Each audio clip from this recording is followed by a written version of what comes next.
Let's wake up. Gotta wake up. Are you sure you want to wake up to this? Come on now, wake up. I can't wait to wake up. Wake up, idiot.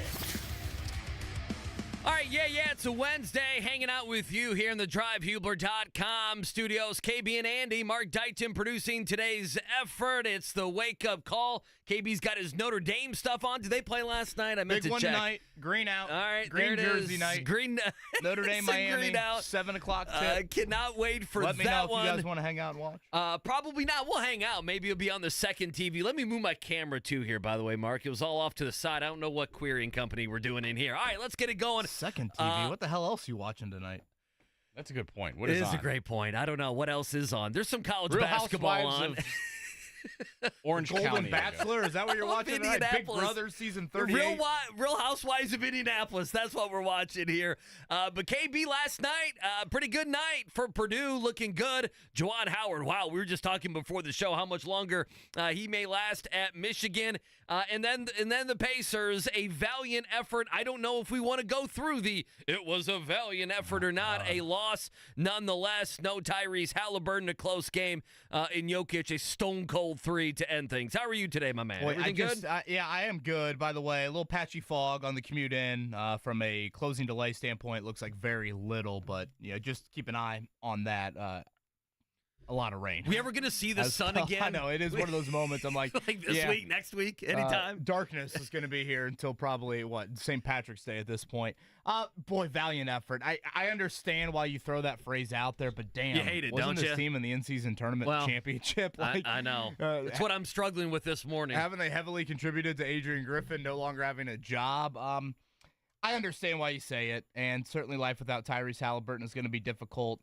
Boy, Jokic stepping into that clinching three. It honestly reminded me of like when a dad enters a gym and he hasn't shot a basketball like in 3 months and someone just tosses him the ball and it's like the slow one dribble step in three, and that was Jokic last night putting the game on ice. I kind of thought the Pacers should have fouled there. I don't know. I feel like NBA teams are so like against fouling and extending the game. Did Miles Turner fall asleep as well? Yeah, that's certainly was another thing. an open look. Was Shepard supposed to help? Again, it's a little nitpicky. I largely thought the game really ended in the third quarter. I know you can't get into back and forth game moments with Jokic and Murray. Like that's just a no-win situation there late. Carlisle's ejection, I actually thought that was a very interesting sequence.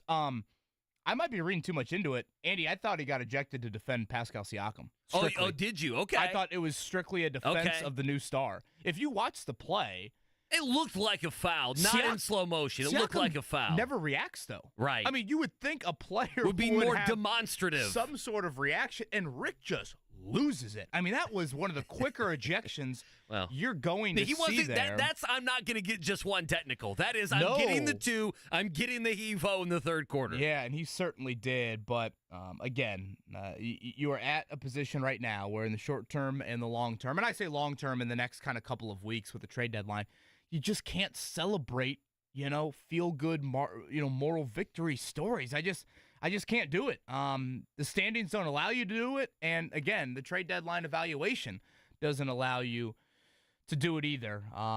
So, yeah, disappointing because obviously there were some promising moments. Ben Shepard continues to be a guy that is going to be very hard to keep off the floor moving forward. I think you like that a lot. Siakam, great start, and then we went 2 quarters without making a basket, right? For whatever reason, and they're Denver doubling him, tripling him. And I he struggled a bit, and then no one hit a shot off of Siakam in that fourth quarter either. So that's 3 straight losses for the Pacers. They will get back to practice today, and then quite the back-to-back to close out the week in Philly and Joel Embiid, and then Phoenix on Friday. Again, no back-to-back for Phoenix.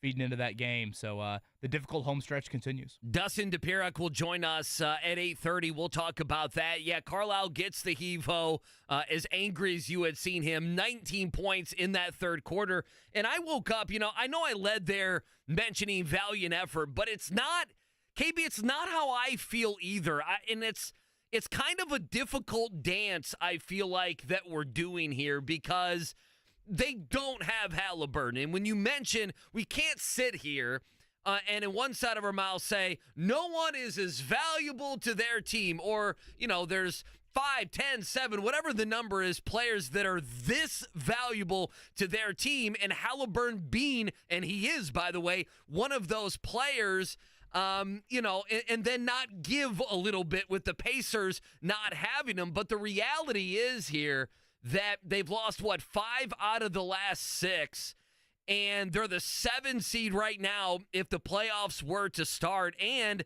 if they were to start today, which of course they don't, we still have some months left of the season. And then you just throw on top of it a team that you're right there in the win-loss column in the Miami Heat. We're leaving the show yesterday, later parts of the 9 o'clock hour. They go and they make a move to get Terry Rozier. Now, I think Terry Rozier is an inefficient basketball player. I think he's kind of a little bit of a gun, but that makes them better moving on from Kyle Lowry. And so last night is one of those nights where it kind of fits the mold of what we have seen, does it not, Kevin, the last couple weeks, that you want to say, boy, there's some positives. You mentioned Ben Shepherd, but in the end, it's a loss. And in the end, I'm kind of tired the last couple weeks, and this is the problem again with the Haliburton injury, of doing the moral victory card, of doing the valiant effort, of doing you were right there, if not for this or that or whatever it may be. The reality is the third quarter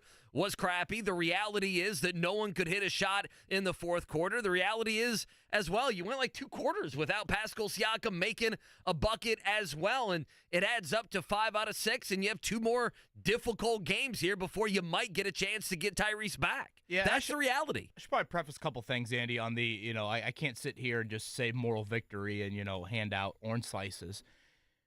I would say a part of why I can't say that is because the squandered opportunities in November. I feel like we are going to have to go back to that month. Well, and Charlotte, look at Chicago. What could have been at home. I thought we did a nice job, and Rick Carlisle, I think, helped us out in saying, guys, we got to get off to a hot start. I mean, he knew what the schedule looked like here to start the season, and I just felt like when you didn't take care of those opportunities, again, Portland at home, Charlotte at home, Chicago at home, I think there are some others in there as well. You lost to Toronto by a point. Then you're kind of playing with fire. And at some point, you can get burnt a little bit. And right now, they are playing with fire again, just where they are in the Eastern Conference standings. I mean, Andy, they're a game up on Orlando for 8. Orlando's already clinched the head-to-head, series with you. They've beaten you 2 out of 3. You only play one more time. So if all of a sudden you get to the end of the year and you're tied with an Orlando team, they are above you in the standings. And then the other thing, too, is Haliburton, incredibly valuable. I've said he is close to defining the acronym of most valuable. But the trade for Siakam is supposed to lessen that. I mean, that is a reason why you make a trade of that magnitude. And this is a team pre-Siakam. We've seen them play very good basketball this season, even without Haliburton. Hasn't been perfect, but certainly much better basketball this year than they did last year without him. And I don't know, maybe it's just a cherry on top of just such of a bummer string of bad news for this team. But nonetheless, last night, as Andy said, 114, 109, triple-double for Jamal Murray, Nikola Jokic, one of the quieter 31 8-7s you'll ever see from him. Slow motion all night long, just welcome to my pace. It's like he's like the old trusty mower that takes 13 seconds to start, but damn, that yard's going to get cut. And it's been cut like that since 1981. You know what he is? Me and Jimmy Cook were going back and forth. By the way, I have a Jimmy Cook, something I learned about Jimmy that we might have to get into in the 9 o'clock hour. It's funny that he's a Manchester United fan among Alabama, Duke, and the Chiefs. No, Yankees, baseball. You know what it is? I'll tell you right now. They were talking about he wears, instead of his wedding ring after wins on Mondays, he wears a Chiefs ring instead of a wedding ring on Monday. Jake Fowler. God, that is... I'm afraid to ask context around that. Is there any? Me and Mark is there any acceptable context Sorry, around that? honey. Me and Mark were this off. Me and Mark were going to do that, but our teams never win, so it's okay. You know what Jokic looks like? The Joker looks like he likes beer and pizza. Yeah, well, he does look like that.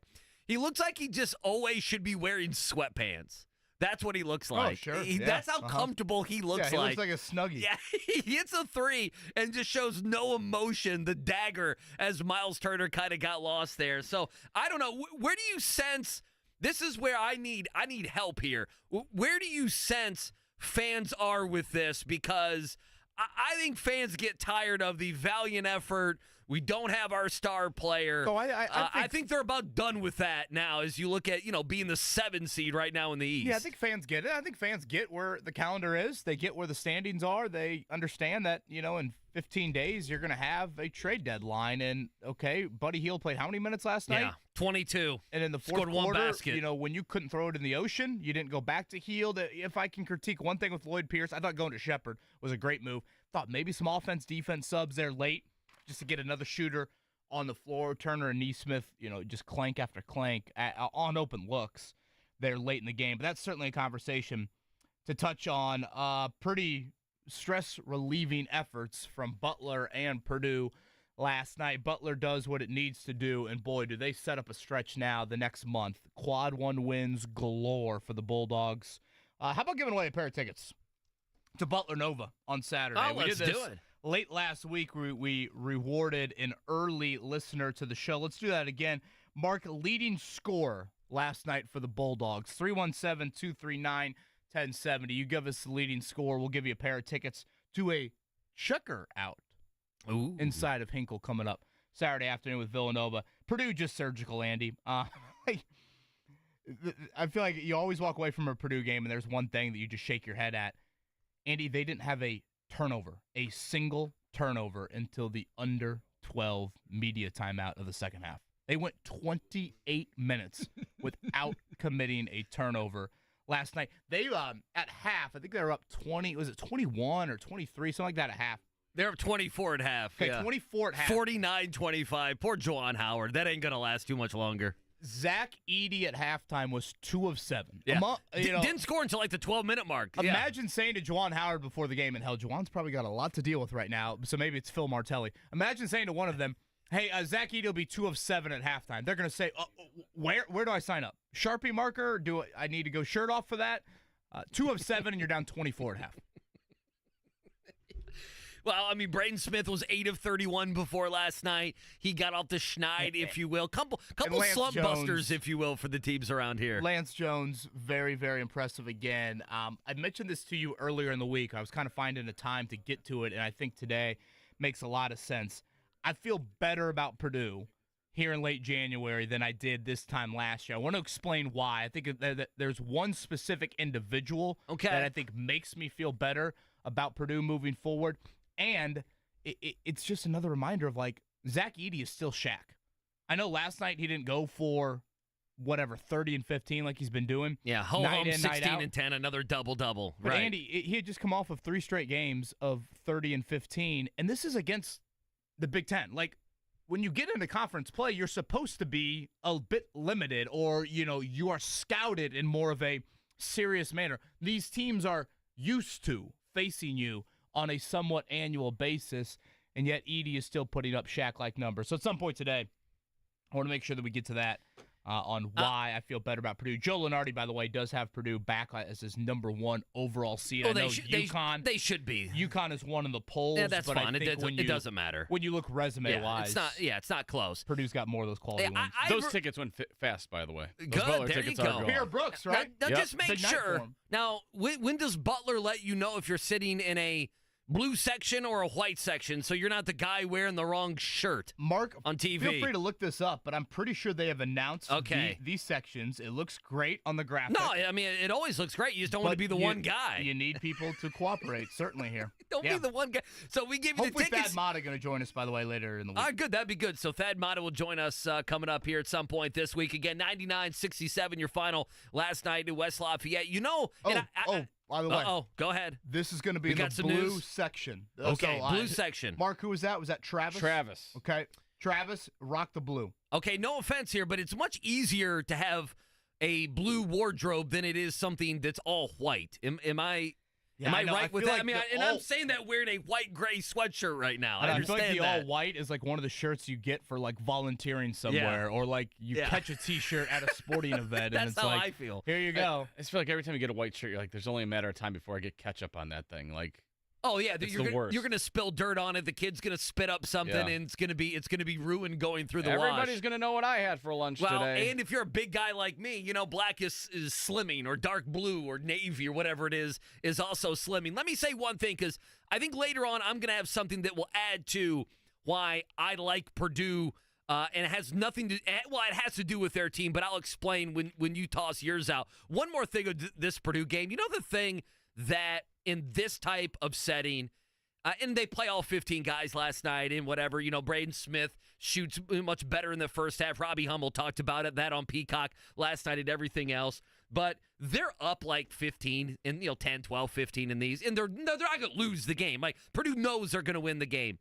And their starters, and you saw this in the IU game, and that's a much bigger game, a much better atmosphere, obviously.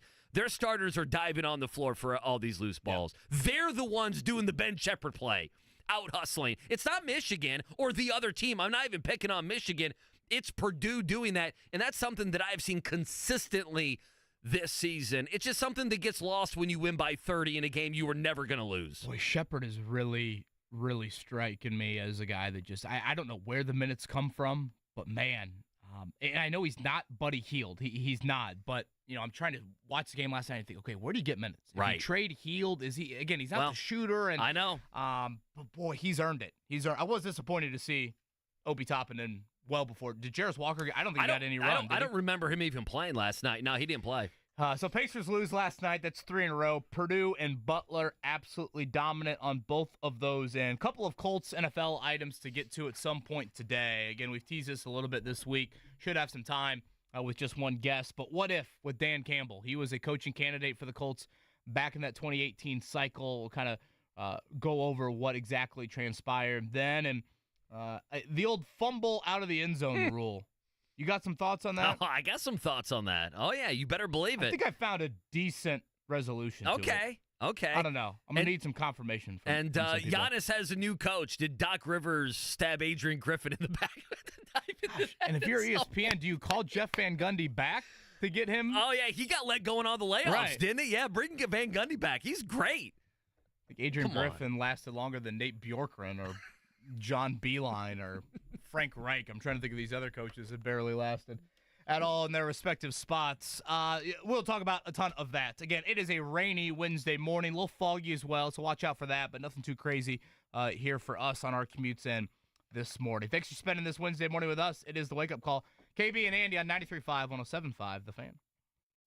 The Ride with JMV. Bobby Marks with us.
Checkdown, brought to you by the Barbasol Horizon League Basketball Championships. March starts here at the Indiana Farmers Coliseum, March 11th and 12th.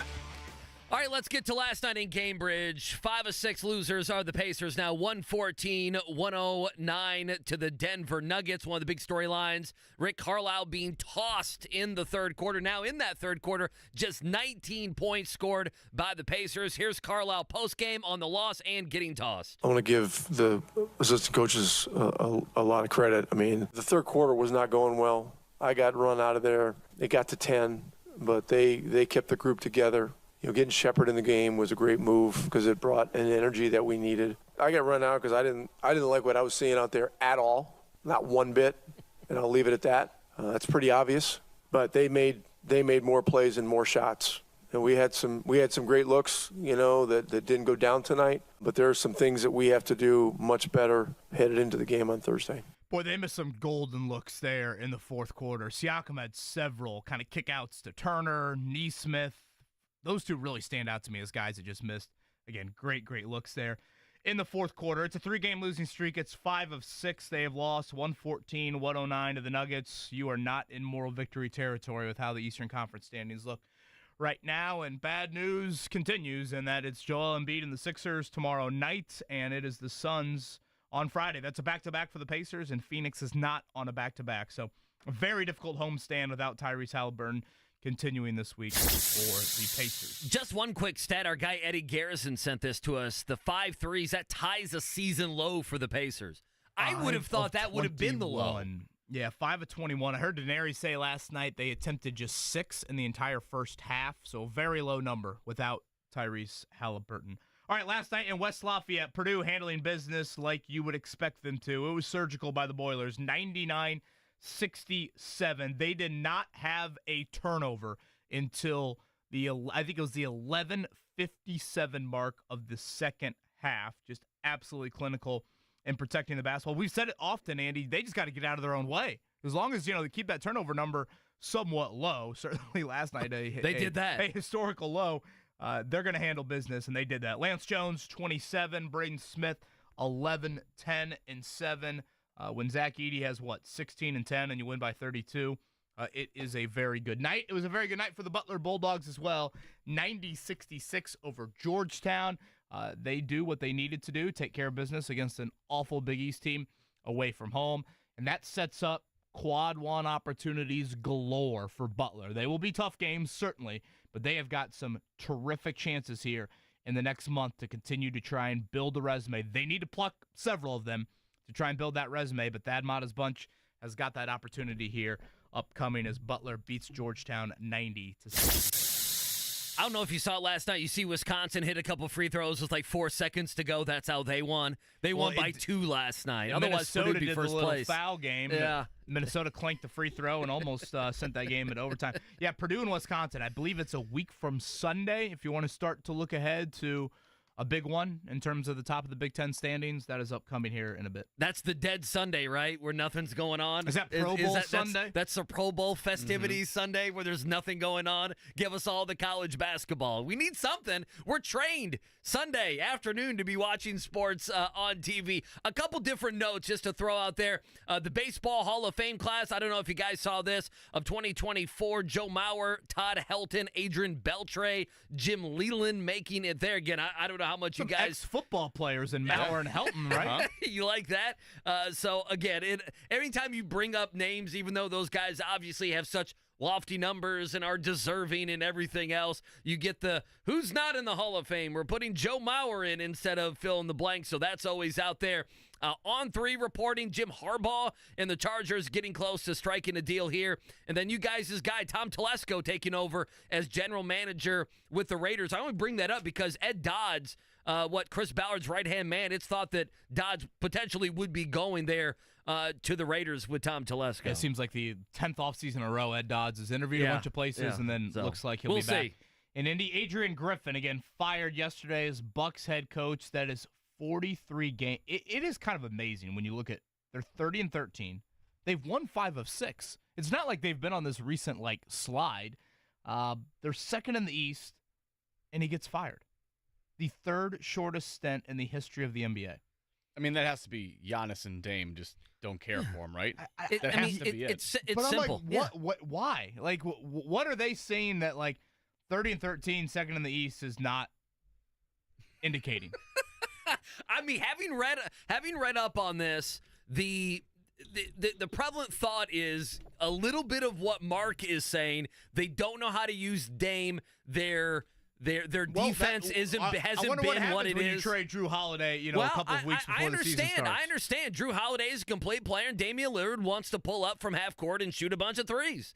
It's what he wants to do. They're not similar in the way they play. Those two guys. Did Adrian Griffin get a game ball on the way out? Well, I don't know, but the story here is, Doc Rivers was brought in as to help Adrian Griffin, and now he's going to get the job. I mean, Doc Rivers, did he stab Griffin around the back? I told my brother, I'm like, isn't Doc Rivers kind of past his prime now? Like, he got Lord heavens, Clippers and then the Sixers. I feel like I like Doc Rivers, but I feel like that ship has kind of sailed as far as. Add him to the list of ESPNers that just walk into the broadcast booth and slide back into that head coaching chair. It sounds pretty good for him. Corcoran could slide over there. It sounds like that's going to be happening here.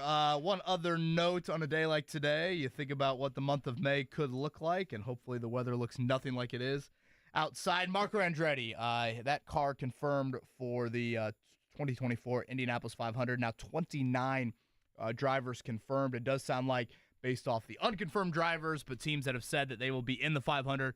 We're going to have bumping again for this year's 500. So Marco, his 19th Indy 500, which is just an amazing stat when you think 36 years old for him. So that Can you taste the Little Kings? Was yesterday. You can taste the Little Kings, although I need to behave in my drinking. I got reprimanded a bit last year for my I remember that. carb day. Antics there. Who reprimanded you? Is that now something we should bring up on the air? Yeah, let's It's an reprimanded? off-air discussion. Okay. Let's All go right. off air for that one. Dustin Dopirak talking Tyrese Haliburton's injury news. I actually thought Dustin asked Rick, a great question before the game yesterday on, did something flare up? Because I went back, Andy, and there was a play in the Portland game where it looks like to me Haliburton suffered some sort of injury or, I don't know, aggravation or something happened He on was that hobbled. play Right. early in the fourth quarter. So we'll touch on that on the other side. And again, what is it about Purdue? Should we feel better at this point in the season than we did last year about the Boilermakers? I think so. We'll explain that on the other side as well. It is the Wake Up Call with KB and Andy on 93.5, 107.5, The Fan. Wednesday at Query Company, Rhett Lewis joins us to talk.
It's the Wake Up Call with KB and Andy on 93.5 and 107.5. The Fan.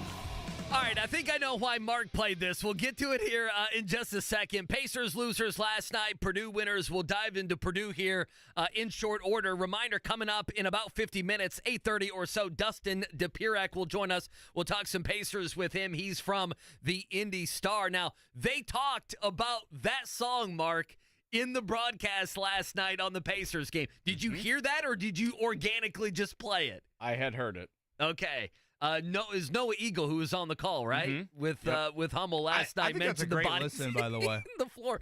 Oh, I like it. No, I think it's Noah fantastic. Eagle and Robbie Hummel, I think, is a great duo. No, I think it's great. I like Noah Eagle a good amount, listening to him for the, kind of the first time more this year. And Robbie Hummel, obviously, is fantastic. I mentioned Purdue hitting the floor last night. You're up 15, and your star players are making plays, and that's why they're, in my estimation, I don't care what the polls say, with UConn, the top team in the country. You've been teasing something for a day or two around here, and I don't even know what it is, okay? So I have no idea which way you're going to go here. There's a reason that Kevin Bowen believes in Purdue this year more than last year. What's that reason? There's been moments throughout the season, Andy, that I've been watching Purdue, and I'm thinking, man, this guy gives them just a different gear on both ends of the floor.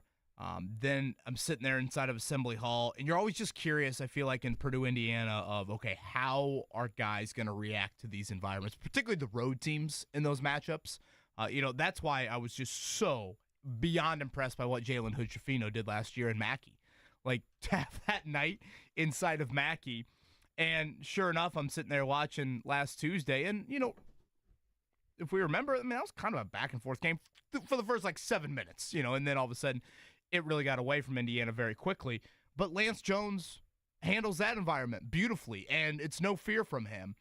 Obviously, last night speaks for itself from him, but I think that is why I sit here, Andy, and in January 2024, I think, me personally, and I think Purdue fans should feel more optimistic about what they have for the month of March than they did last year, because as much as this grouping is so similar from last year, and you hope that Braden Smith and Fletcher Lawyer won't hit a freshman wall and won't kind of run out of gas, Lance Jones was the only real new acquisition, if you will, Purdue has had. And if you look back to last season, Andy, late in the year, the guys that were getting minutes for Purdue outside of kind of their big core, you played Ethan Morton a lot. You played Brandon Newman a good amount. You were having to play David Jenkins a decent amount. And while those guys at times can certainly help you out, hell, Morton still gives you a couple defensive minutes here or there, none of them are I think, frankly, that close to what Lance Jones gives you. Oh, they're not. On both ends. No, Newman would have one out every 4 games.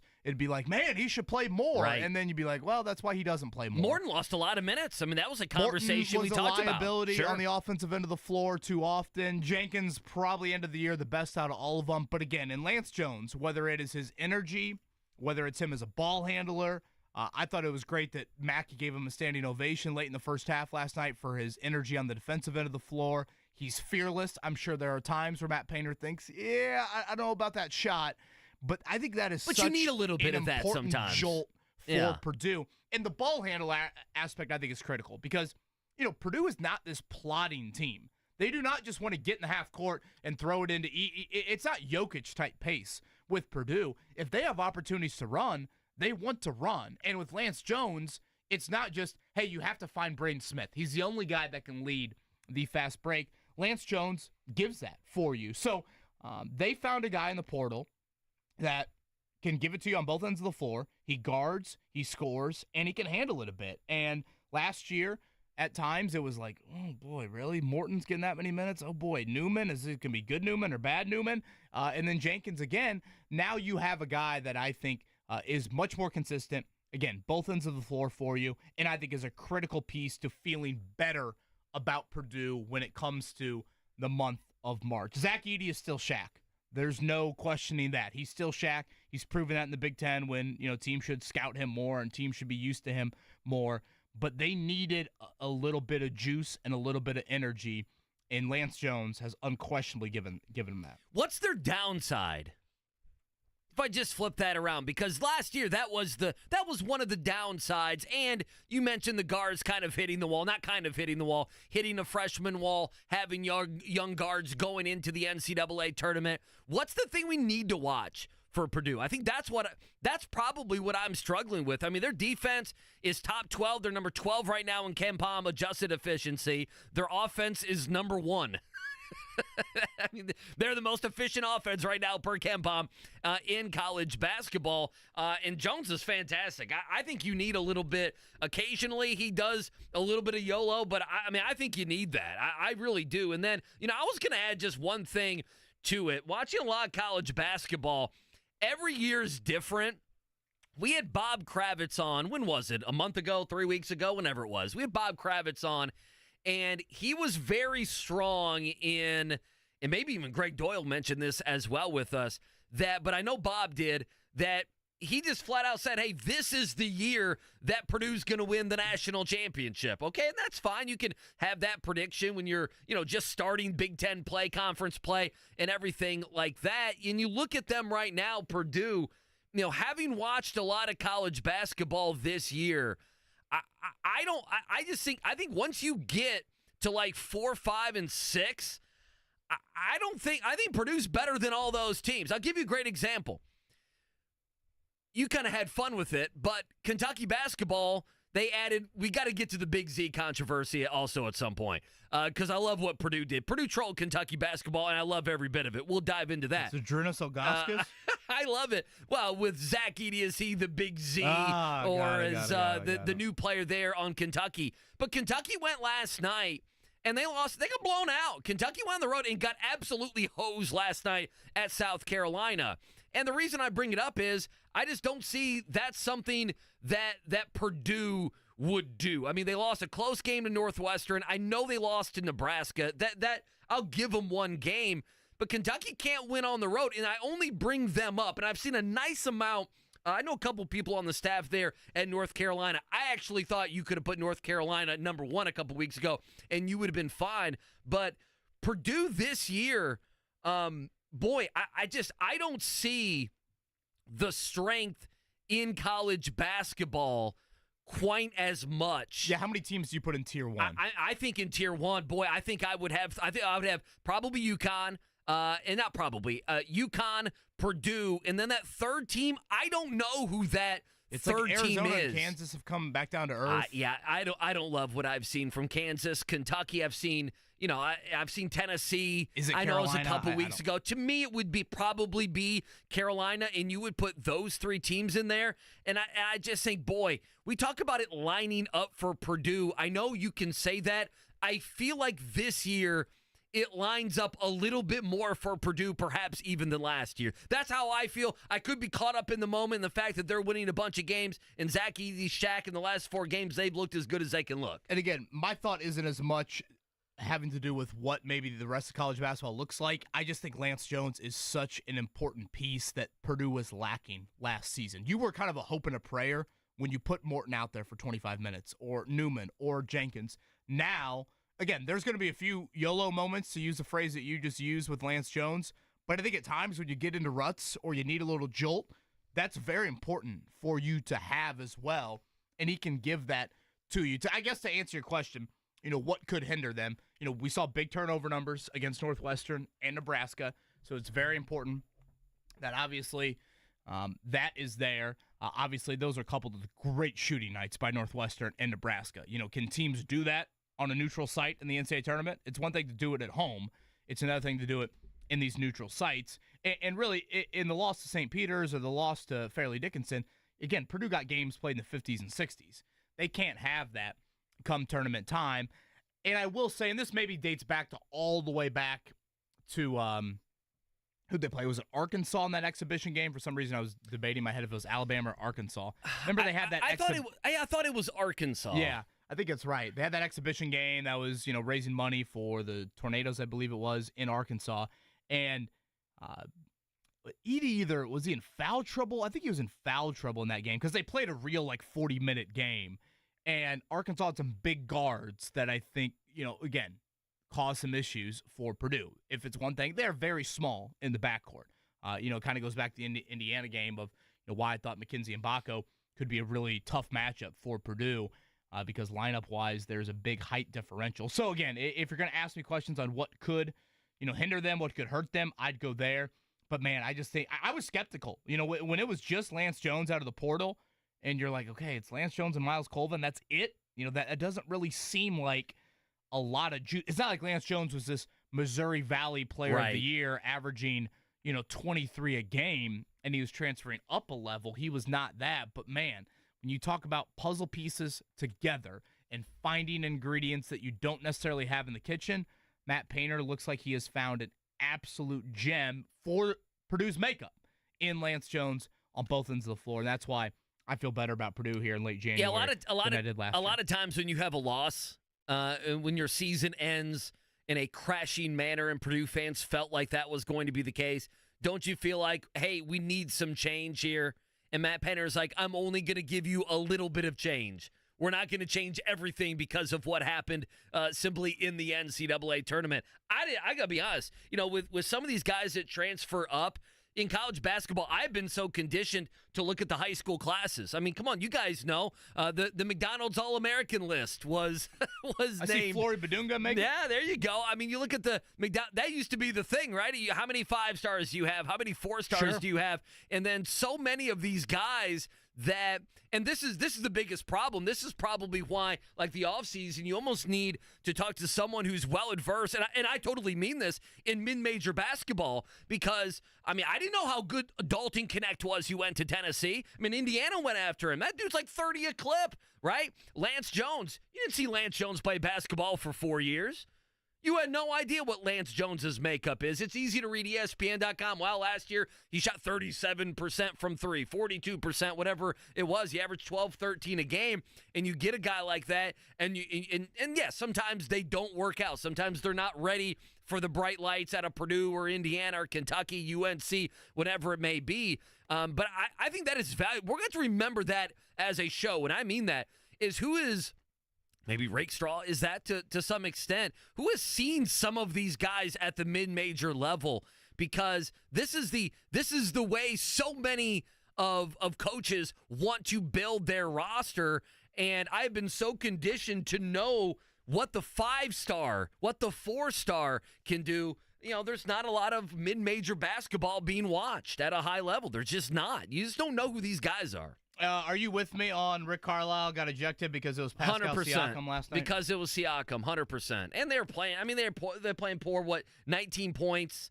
But that was so early in the third quarter. They were down 3. They were down 3 when he got tossed. Yeah, I don't know. Maybe I need to go back and watch like the previous handful of possessions prior to that. But I didn't think it was at a point where, like, it had gotten so egregious, I was waiting for the Carlisle tech. At times you can sense that. Oh, sure. A team gets on a run, you haven't got a whistle in a while, your fans are starting to yell. You can kind of sense the head coach technical. I hadn't had that feeling really leading into the Siakam play. And again, if you go back and watch it, Siakam does not really react like he should have gotten a foul call. He doesn't react on the offensive end of the floor as he gets stripped. And then on the other end of the floor, once Denver hits a 3, it's not like, I think Denver hit a 3. It's not like he looks at the official right after that as well. And then, boy, Carlisle, 2.3 seconds and he was ejected? He got his money's worth, did he? Wonder what he said. How does he watch the game? I always wondered. I mean, what's a TV setup in the locker room to where he's breaking the game down? I jotted that down for a question to ask him next Tuesday. That's a good question. How do you think that'll go over? I mean, he'll be almost a week separated from being tossed. If they win some games here. Is that a good thing or a bad thing? Well, have you seen the schedule upcoming? I think it's a good thing, but I have seen the schedule. And I think the overall prevalent thought from you and I today has been, while we understand the circumstances, no Tyrese Haliburton, the injuries they've went through, getting a guy like Pascal Siakam, we understand the January schedule was always going to be difficult. Both of us, I won't speak for you. We talked about this 35 minutes ago. Both of us feel like that we're tired of having to do the qualifier of Haliburton's out or this guy's out. I mean, the reality is they've lost 5 out of 6. 2 more difficult games here. Memphis is on Sunday, and while they're not very good, who knows if you're going to have Haliburton that right now we said they needed to start winning. I guess this is probably the second time this season I'm a little bit worried, KB. I'm just a little bit worried. I mean, they got to get Haliburton back. They got to start winning some games. And I know it was a valiant effort last night, but it's still lost, and it's 5 out of 6. And right now, you're a 7 seed. Yeah, I didn't think this season was about valiant efforts, and certainly not after the Siakam trade. And when you squander the opportunities like you did in November to have easier games, to have games at home, when you get into now the second half of the season with where the Pacers are, and you look at the Eastern Conference standings, you just can't sit here and act like those are extremely beneficial. I fully understand times are a bit difficult right now for the Pacers. They don't have their lead guy. They're in kind of scramble mode with some of their lineups. Hell, last night they're turning into Ben Shepherd to play the entire fourth quarter. I mean, Ben Shepherd had how many fourth quarter minutes has Ben Shepherd played this season when the game's been within 10 points? I would guess close to 0 before last night. He didn't play until the fourth quarter, right? Did he play some in the third? Yeah. He didn't play in the first half. I know that. Part of this maybe is Lloyd Pierce, who, again, I thought turning to Shepherd was a smart move, but I thought you could have gotten Buddy maybe back in the game. I know he was quiet, but, man, guys were just clanking threes there in the fourth quarter. I thought Siakam made several, what you would quote-unquote say, good basketball plays, the right decisions to throw it to guys wide open, and Turner and Neesmith especially could not throw it in the ocean there in the fourth quarter. So the Pacers lose 114-109. We'll continue to touch on that. Went back to that Portland game on Friday night, the game that Tyrese Haliburton did play. I think I found the play where something happened. I know that the Pacers and Rick Carlisle don't want to call it a re-injury. To me, clearly something happened on this play, so we'll explain a little bit more on that and get into some football talk as well. Dustin Dopirak going to join us coming up at 8:30. For anybody just getting into their cars or about to head out for the morning, a little foggy, very rainy, but outside of that, not too bad here from a commute standpoint here on this Wednesday morning. Thanks for spending it with us. It is the Wake Up Call with KB and Andy.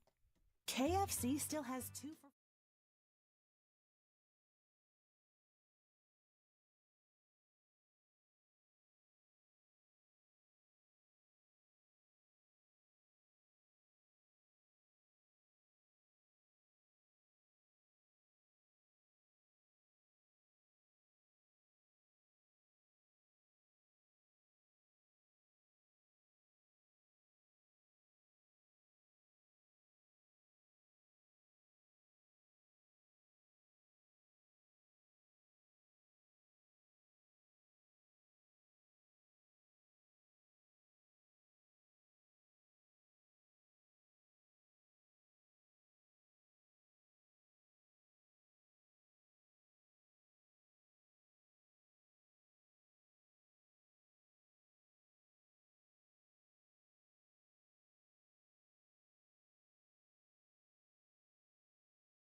It's the Wake Up Call with KB and Andy on 93.5 and 107.5. The Fan. All right, hour number 2, Dustin Dopirak going to join us. Coming up in about 30 minutes, we'll talk about the Pacers, of course, losers. Last night, 114-109 there in Cambridge. They're back at it tomorrow night, hosting Joel Embiid, Tyrese Maxey, and the Philadelphia 76ers. So we'll be previewing that game and talking a lot about that. Two things. We've kind of teased this. I want to hit on both of them, and I'm interested, Kevin, in what your thoughts are with the fumble. If you're out of the end zone and you fumble into the end zone and out the back of the end zone. We saw that in, the Bills-Chiefs game. We saw that with Mecole Hardman. So I want to get to that, but just two quick NFL things. That will be one of them. And then the other one, did you happen to see, and I don't buy too much into this stuff. I want to be clear. I don't buy too much into this stuff, but the numbers are the numbers. And for the game coming up on Sunday between the Ravens and the Chiefs, have you seen who the referee is, who the main referee is there? No, I have a life. Fair enough. I don't have one, so I did see this. This came across my desk, as they would say. It's a gentleman by the name, and they did this on Tuesday. The NFL assigned Sean Smith, who is going to be the main referee for the Chiefs and Ravens. Now, the only reason I bring that up, I feel like he did a few Colts games this year. I would imagine he probably did, and this is something that we should go back and find the games, because there's always a conspiracy that the NFL loves the Chiefs and Pat Mahomes and Kelsey and Taylor Swift and I don't want to say fiasco, but the fun that follows Kansas City, I guess. And by the way, a bunch of people dislike them now, like you're tired of them, like I am. And so, those people are valuable as well. Sean Smith being the main ref, home teams, and again, this is for you Ravens fans, home teams have won 40.8% of the games the last 3 years. Under Sean Smith, home teams are 17, 29, and 3 against the spread the last 3 years. That's 37%. In total this season, Sean Smith's crew, he's called 924 yards in penalties on home teams, just 709 yards in penalty yards against road teams. Offensive holding penalties declined 65% in the divisional round. I'm just throwing that in there as well. So if you look at Sean Smith, he is the lowest win rate for any NFL referee for a home team. That's what Lamar Jackson and the Baltimore Ravens are up against. Now, we should note, and not to poo-poo your conspiracy theory here, but correct me if I'm wrong, aren't officiating crews in the playoffs combinations of officiating crews? So the Sean Smith mix and match them, officiating crew in the regular season is not the Sean Smith crew we will see on Sunday afternoon. Correct. It will be one of are there 8 officials? I'm trying to think of the number. I believe there are, but yeah, it's a mix and match crew. A hodgepodge of guys that have earned the right to be officials here in the postseason. So, we know your take on Monday morning if Patrick Mahomes heads to the Super Bowl.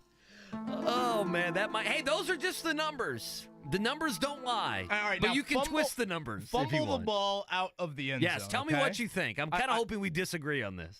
So right now, obviously, the opposing team gets the ball then at the 20-yard line. It becomes a touchback if you reach for the goal line and you fumble it through the end zone.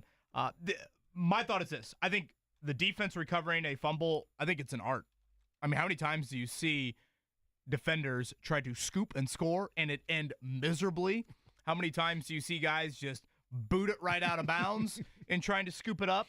So I think them getting the ball and getting it at the 20, I think that's way too much of a reward for the defense. I get that you're punishing the offense, but I think it's way too much of a reward, for the other team.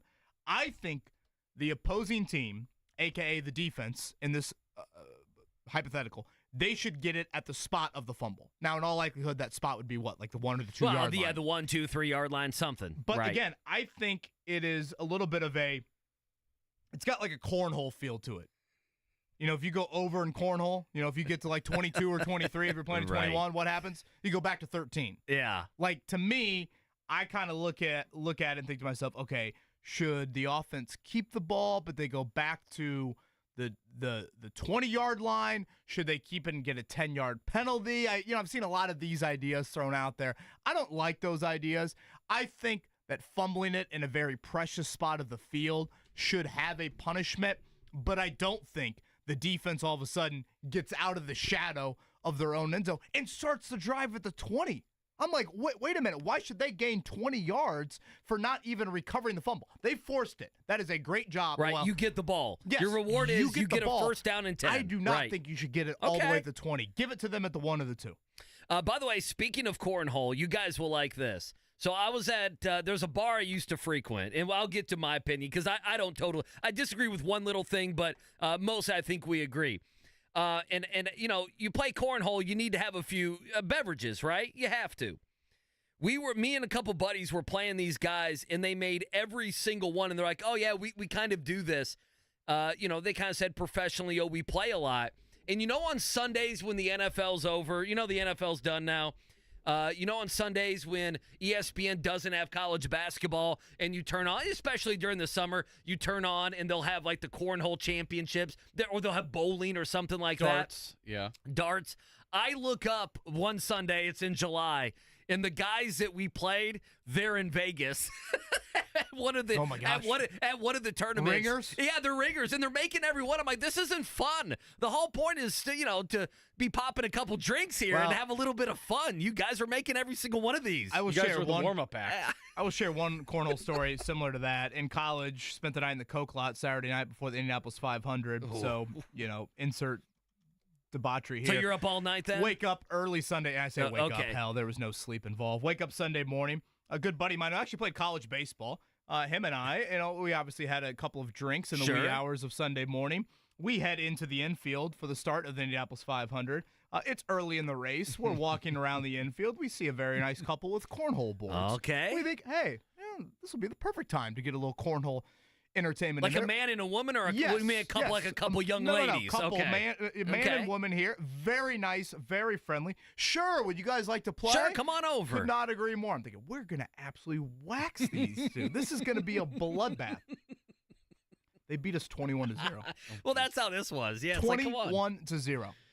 One game, you guys walk off. Like, look at those drunk high-fiving guys. each other, hugging each other, kissing each other after the game. Sure. One of the more humbling moments of my life. It was the That's liquid fantastic. courage that did you guys in. Uh-huh, You guys the thought, liquid we're the courage. cocks of the walk. We can take anything here. Literally, we thought we could win the Indy 500 at that point, and quite humble. We should have gone back to the Coke lot after that. Oh, man, that's fantastic. All right, so I hadn't thought of it. Like, I'm fine on this. Spot of the fumble, one of the 2-yard line, wherever the fumble occurs, defense gets the ball. So if we go back to Sunday, that would have meant that Buffalo got the ball at the 1 of the 2-yard line. Yeah, the 1-yard line, Mecole Hardman. That's the reason it was such a big play. Mecole Hardman, he fumbles. It was a fumble. The fumble goes into the end zone and out the side of the end zone. And so you guys know it's a turnover on downs. The conversation, I'm fine with the defense getting the ball at the 1-yard line, the 2-yard line, whatever it may be.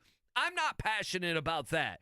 What I am passionate about, and I don't understand this for the life of me, is why the last few days on all these national shows, the conversation has been that we need to change, if the ball's fumbled into the end zone, that the defense doesn't get the ball. Does that make sense?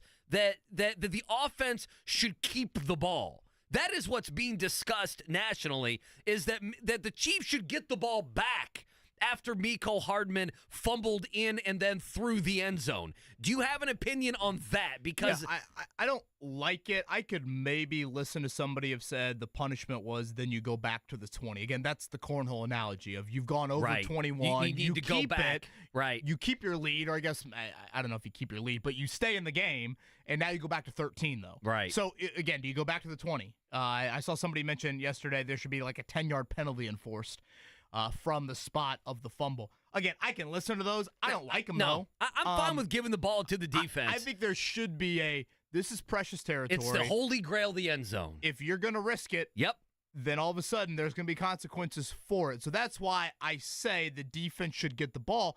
But again, I think the art of recovering a fumble. If you recovered in the end zone, okay, boom, that is a touchback, and now you get it at the 20. That's a big deal. I think we're in the same way. If you don't get on the ball in time, then I think it should be the 1 or the 2-yard line. And I know that puts you in a disadvantaged situation, but You allow the opposing team to drive all the way down the field to get to the goal line. So it shouldn't be this massive reward. I think starting at the 20 is an absolute gift.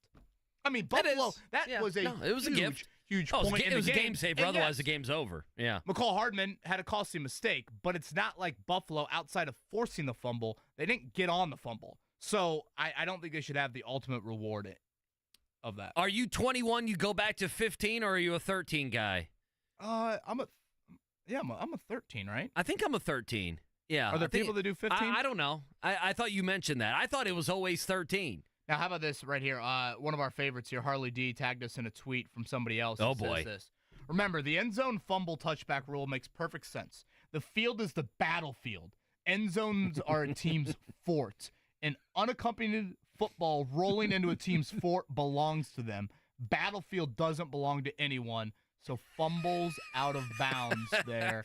Stay with the offense. Oh, I love it. I just don't like the whining that the offense should keep the ball if they fumble it and it goes into the end zone. That's the thing. Like, no, the offense, we can say the 20-yard line's too much. Get the ball at the 1-yard line if you're the defense. You've created that fumble, or you got lucky and Mecole Hardman fumbles into the end zone and out the side. I like the battlefield. I like Doesn't that. the offense have enough advantages as it is already? Yeah. Do they need any more? Battlefield. It's a great point. Speaking of ruling decisions, refs, coaches, et cetera, why didn't the Pacers foul at the end to extend the game? And I guess that's more of an NBA question. I get that you can advance it, but, and I don't know, I probably should have jotted this down. I swear, Andy, when, what was it, Siakam had the putback? Yeah, I'm looking. He had the putback with 27 seconds to go. Is it exactly 27? It's 27.2. It's a 2-point game with 27.2, and they decided to ride it out. So 27.2, and the shot clock is 24.2, okay? So let's say Denver bleeds it all the way down, and they chuck something up with whatever, 4.0 on and the clock. Pacers had a timeout because they So- called one later on and that's in the why game. they Yeah. did not foul to extend it in all Sure. likelihood, because they can advance the ball with that timeout. There was a moment there where when Jokic was starting to direct traffic, I'm thinking, Jokic is so freaking smart. He's going to toss this ball to the rafters. And if he just throws it up in the air at that point, It's a good point. there's I going to hadn't thought be of that. probably time's going to run out in all likelihood, or if not, it's going to be 0.8 on the clock. I was stunned the Pacers did not try to foul and extend. You were down 2 there. Obviously, you're going to have to hope for Denver to miss one of their 2 free throws. But, boy, I just thought without Haliburton advancing the ball in that situation, I mean, the best look you're going to get with 1 second is what? Like a Siakam fadeaway? It's not like you were making any threes. Haliburton's not in the game for some, crazy shot at the end. That was as much as Jokic just stepping into the 3 and looking like a dad entering a high school gym for the first time in 3 months and shooting one shot and wearing making it sweatpants, and looking at his son and walking back out. As much as I thought that was a joke, I was like, foul and extend it. Were you yelling at that? I feel like the NBA doesn't do that nearly as much. I mean, that's a college basketball thing. Is it because the NBA makes free throws at such a higher clip? Last night, Denver was 15 of 17 from the line. Sure, yeah. But you're watching all those precious seconds fade away. I mean, the question would be if you were in, and this would be for Carlisle, who, again, Rick Carlisle was not on the sideline, so I would be interested, A, would he do that, and B, if this were a Game 5 or a Game 7, or just if this were a playoff game, if this were a play-in game, which is right now what the Pacers would be looking at, would you treat that differently? I guess that would be a question that I would have. I am understanding of what you're saying. There's 27 seconds when Pascal Siakam makes that putback. It's 111-109, and then the 3 that goes in eventually is when with 6 seconds to go. I mean, So Denver 21 could have seconds off the bled it clock. even more. They could have. Sure. He's wide open. But yeah. I mean, literally, he got to step in. One dribble step in. It's a good point that he could have got that all the way down basically to 3-4 seconds and thrown the ball up in the air. Now, we've seen the ball come down and teams catch it, shoot a full court shot, but that wouldn't have been the case. Chaos ensues or the ball gets tipped and all of a sudden the game's over there. I just thought that was, again, the third quarter, getting outscored 39-19. That was a point where it's like, okay, don't try to avoid game situations with Denver. Game situations with Denver, not going to end well. And we saw what happened last night in the final few minutes. The third quarter was the big abomination for the Pacers. 39-19, they were outscored in that quarter.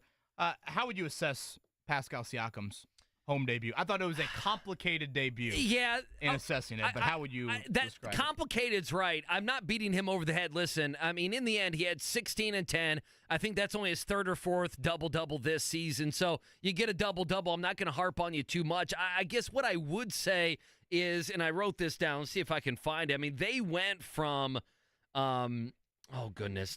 He went, it looks like he was stuck on 12. He had a bucket at 5:43 of the second quarter. The Pacers at that point were up 9. He didn't make another basket until 6:44 of the fourth quarter. So you're talking about he went half the game without making a basket, and I know there are reasons. Listen, he was doubled, he was tripled when he was on the floor. They were obviously paying attention to him. The flip side, and why you say, KB, that it's confusing would be, he had 4 assists last night. Should have had about 7 or 8. Well, in that fourth quarter, yeah, he easily could have had 3 or 4 more. So let's put it together. Let's say he doesn't go 2 quarters. Let's say he just makes 1 basket in those 2 quarters that I'm talking about. Suddenly now we're talking about a guy who had 18 and 10, and we're talking about a guy who had 8 assists. And I think we'd probably, and the game would have been different. They could have won the game. Yeah, if you knock down some of those threes. Yeah. So confusing is the way. It's complex, I guess. Yeah, I thought it was a complicated night in kind of evaluating it for him. He was outstanding early. I think he had 10 of your first 18. And then all of a sudden, Denver started to double a lot. And when he did get some chances to score, he did struggle. I think at one point he was 1 of 7. I think he ended 3 of 12 if you take out that early start. But more than anything, again, I thought in the fourth quarter you had some chances to really help him out. Guys hitting open shots. I found it a bit ironic. For those that didn't watch the game and look at the box score, you'll look at last night and be like, man, Miles Turner had a really nice game. I mean, what was Turner the Pacers' leading scorer? He had to. Yeah, let me go back. I mean, he was up over 20 points. And yeah, 22 and 6 for Turner last night. I found it interesting that in the fourth quarter, though, Siakam, almost kind of a man of his word. Remember last week when some of those reports came out about how much Siakam wanted to play with Turner because Turner is a stretch 5. So theoretically, if Denver has Jokic guarding Turner, Jokic can't help a ton in the paint. Can't, and of course if you cheat in the paint, you have defensive 3 seconds, it could be called, but you can't kind of sag back. You've got to get out on Turner as a shooter. And lo and behold, last night in the fourth quarter, boy, Turner got some golden opportunities to do exactly kind of what Siakam envisioned of. You throw it to Siakam. Denver had trouble guarding him early in the game, so now they're having heavy attention to him, and now they're kind of late scrambling to get to Turner, and he just clanked a bunch. And again, Turner at times last night had a really, really good night, but you've got to hit some of those open looks. And I know hindsight is really 20/20, but I did think that you could have used another shooter out there. I thought there were some opportunities to sub in Buddy Hield, little offense, defense, and maybe get guys out there that aren't as streaky. Because as great of a defensive lineup as the Pacers had out there in, Shepherd, Nesmith, Nembhard, Turner, and Siakam, like that is arguably their best defensive lineup. It is, yeah. You don't have a ton of great shooters in that lineup. So that's kind of the mix and match game that I think you can play, a little offense, defense there. And it would have been nice to get a guy like Hield, who didn't play very much at all last night, out there and kind of help Siakam and say, okay, this time if you kick it out, it's going to go to Buddy versus Nesmith or Turner. Yeah, the starters last night from 3 were 2 of 17. Now, Siakam didn't take one, but just the starters for the Pacers last night were 2 of 17. Scott Agnes tweeted, now I'm trying to go back. This was not at the end of the game, but it was getting close to the end of the game, that at one point, and obviously Carlisle at this point is not coaching. We're talking about the fourth quarter. They had only made 1 substitution in about 8 minutes in the fourth quarter. That was Nembhard coming in for T.J. McConnell. So you talk about not a lot of with changes. That lineup. I mean, that lineup helped get you back into it. I mean, you were down what? Well, you had energy. 12, I think, at one point. The game was over, right? In the fourth quarter. But when you get into the late game moments and it's clear, hey, we're throwing the ball into Siakam, I think the thought with that is, okay, he's going to draw some attention. You want to make sure you've got enough shooting out on the floor. Are you guys cornhole players, by the way? No. I mean, No. I mean, I regularly, enjoy, no. I enjoy I it, play but no. 3 times a year, right? yeah, it's like a summer party You know, or whatever. if I'm out, Yeah, tailgate. You're at back a Notre patio, Dame game. blind owl, I'm Yeah. throwing the cornhole back. I'm probably 5 times a year. I'm getting this from Nick as a competitive cornhole player, which, I mean, God bless him. unbelievable. That start right there. He plays in many tournaments year-round competitively, and Oh, we yeah. never go back to 13 or 15 if you go over 21. Is that, do you guys play that rule? I have always played you go back to 13. I have as well. Yeah. Well, what's the actual Maybe I'm rule playing then? at a higher level than Nick. Well, what's the rule then? If you go over, you just lose, or it doesn't No, if matter. you What's the rule that he plays in his big time tournaments? I guess that would be my question. First 1 to 21 or more wins, I guess, right? I guess, yeah. I guess you can go Yeah. over. I think That's there's fine. an art to landing on it. That shrinks the board late in a game. Well, I guess the only other thing I is want Elam ending. I guess the thing is you're drinking with some buddies. It's like, okay, you go over 21 next, right? Like somebody else has the next game.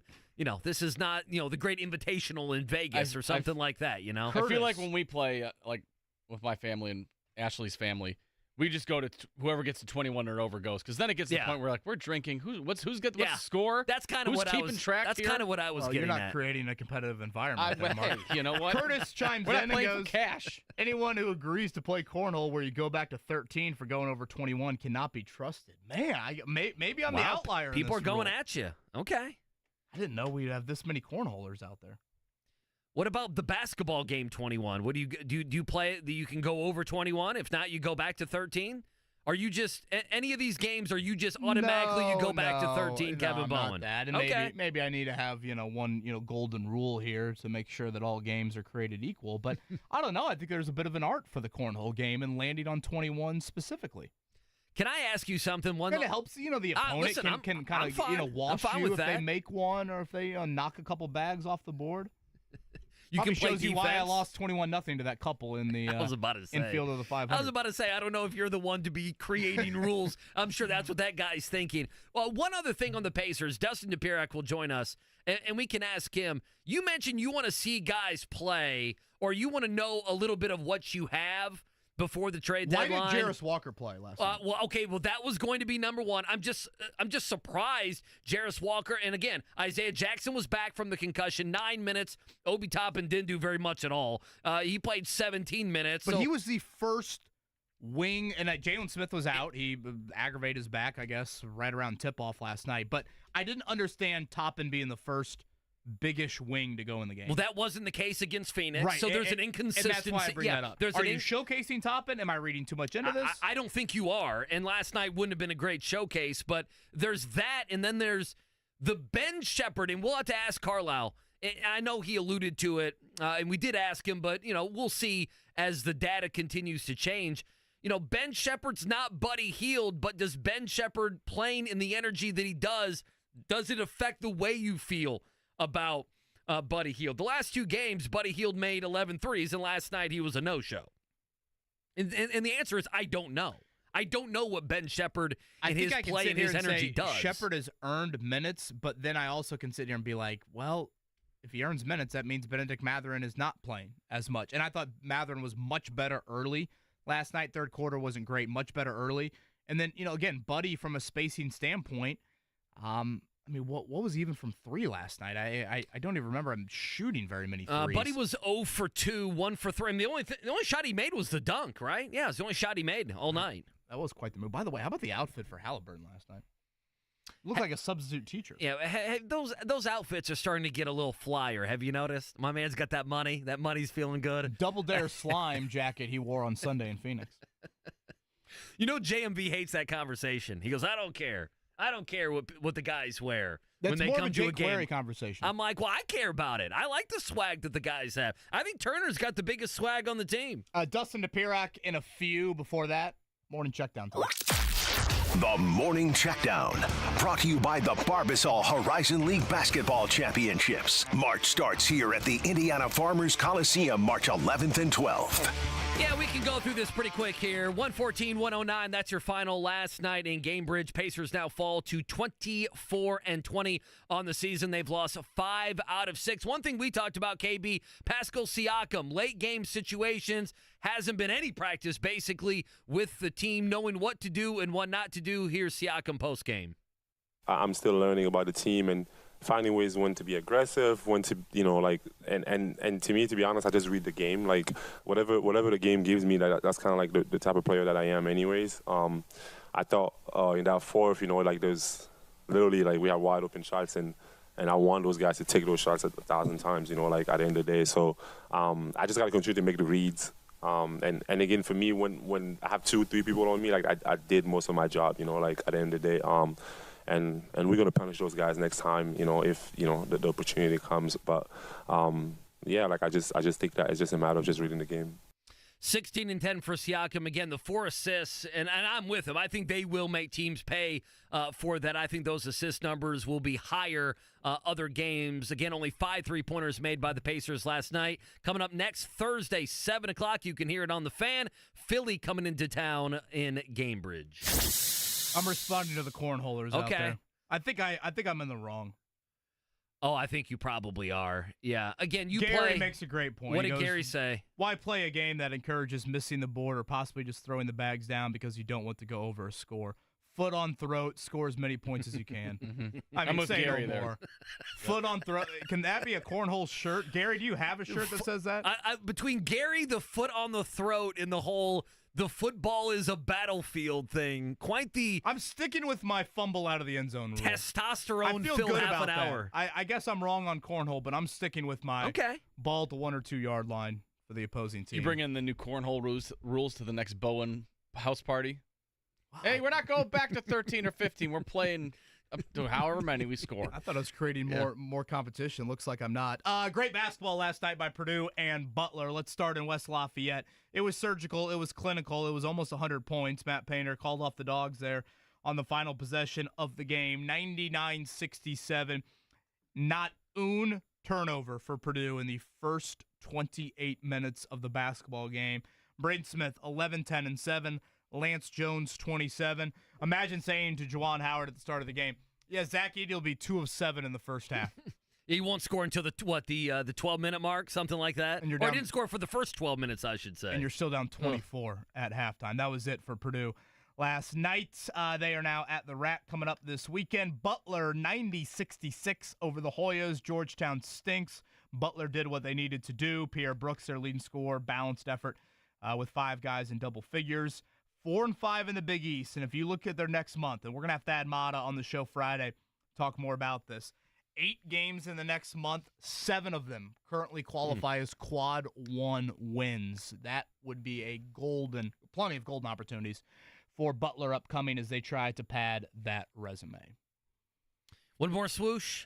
All right, one more swoosh. Just quickly, a couple different things. Adrian Griffin fired by the Bucks yesterday. Obviously, we've talked a lot about that this morning. The Raiders hiring Tom Telesco as their general manager. That made official yesterday. And the 2024 Baseball Hall of Fame class announced yesterday as well. Adrian Beltre, Joe Mauer, Todd Helton, and Jim Leland. Jim Leland, of course, used to smoke heaters. They're pretty much in the dugout. That's a man's man. Do they do Hall of Fame busts? Can we get a heater in the mouth for Jim Leland? I think there should be a cigarette hanging out of Leland's They're mouth. Parliaments, too, so he was a real man. Yeah, you got to get a very specific brand there. And, shout out to Marco Andretti, Indianapolis 500, number 19 for him. That was confirmed yesterday via the Indianapolis Star. The 36-year-old will be in a car for the 500, so that list of entries is building. It looks like we're going to have some bump action again here in 2024. All right, on the other side, Dustin Dopirak, he was out west with the Pacers. What did he observe from a Tyrese Haliburton injury standpoint? Was he surprised by it? Any trade talks as we're 15 days away from the deadline? We'll toss all that Dustin's way next. Hey, it's JMV for CarX Main.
It's the Wake Up Call with KB and Andy on 93.5 and 107.5. The Fan.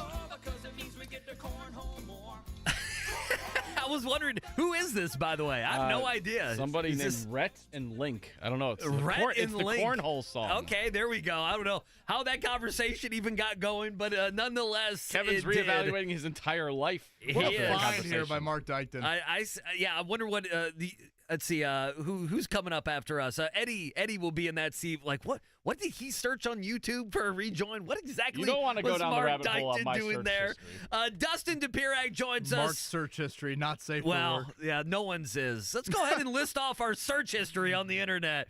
Payless Liquors Hotline. Let's go on out to Dustin Dopirak joins us from the IndyStar following everything Pacers. Dustin, thanks for joining us this morning, waking up with us here on the Wake Up Call. Good morning. How are you? Doing all right, man. Thanks for having me, guys. And I'm thoroughly entertained by that song, and I do want to know how Mark found that. But anyway. Okay. Well, can we ask Dustin? Yeah, go ahead and ask Dustin. So, Dustin, when game point rolls around in cornhole, you get close to 21. What happens if you go over 21 in cornhole? You go back. It all depends on your particular board, how far you go back, but you go back. You go back to the number you were at. So if you were at 19, you would go back to 19, or do you go back to 13? I think that's right. I mean, I think I'm trying to think. I feel like I've played all kinds of rules, and I'm terrible at cornhole. So generally, somebody else gets to make the rules, and I just have to play by them. So I'm rarely you kind of have to win the table sort of thing.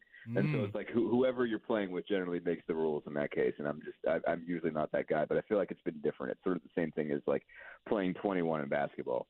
Picturing you back in your Bloomington days. We needed a cornhole board in the vid. Instead of playing pool or the darts, just get a cornhole board in the vid. We did, and I was good at pool with the vid, man. That was my heyday right there. Oh, you're a hustler. I like that. Dustin Dopirak joining us here. From time to time. Oh, the Payless Liquors Hotline. I like that. A little hustle in Bloomington. Well, I guess let's start with the injury. We can get to the game last night, kind of the losing streak, 5 of 6. Obviously, Philly coming up on Thursday. That's going to be a difficult one. Phoenix on Friday won't be any easier. What is your read of the Tyrese Haliburton stuff? We saw the injury.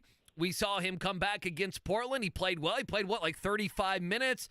But also there was some, dare I say, hobbling, some grimacing, some favoring, if you will. So he doesn't play the next night in Phoenix. And then the Pacers announced, Carlisle with us yesterday, it's not a re-aggravation, it's not a re-injury, but we're going to keep him out at least three more games. I guess, what is your read of the situation of what went down here the last few days? Yeah, I mean, he's been very adamant about saying it's not a re-injury, it's not a setback or anything like that. I kind of pressed him on that yesterday. It was interesting. Initially when he talked about when the injury came out, basically the day after the MRI, we talked to him and he said, you kind of want to nudge it along, but you don't want to.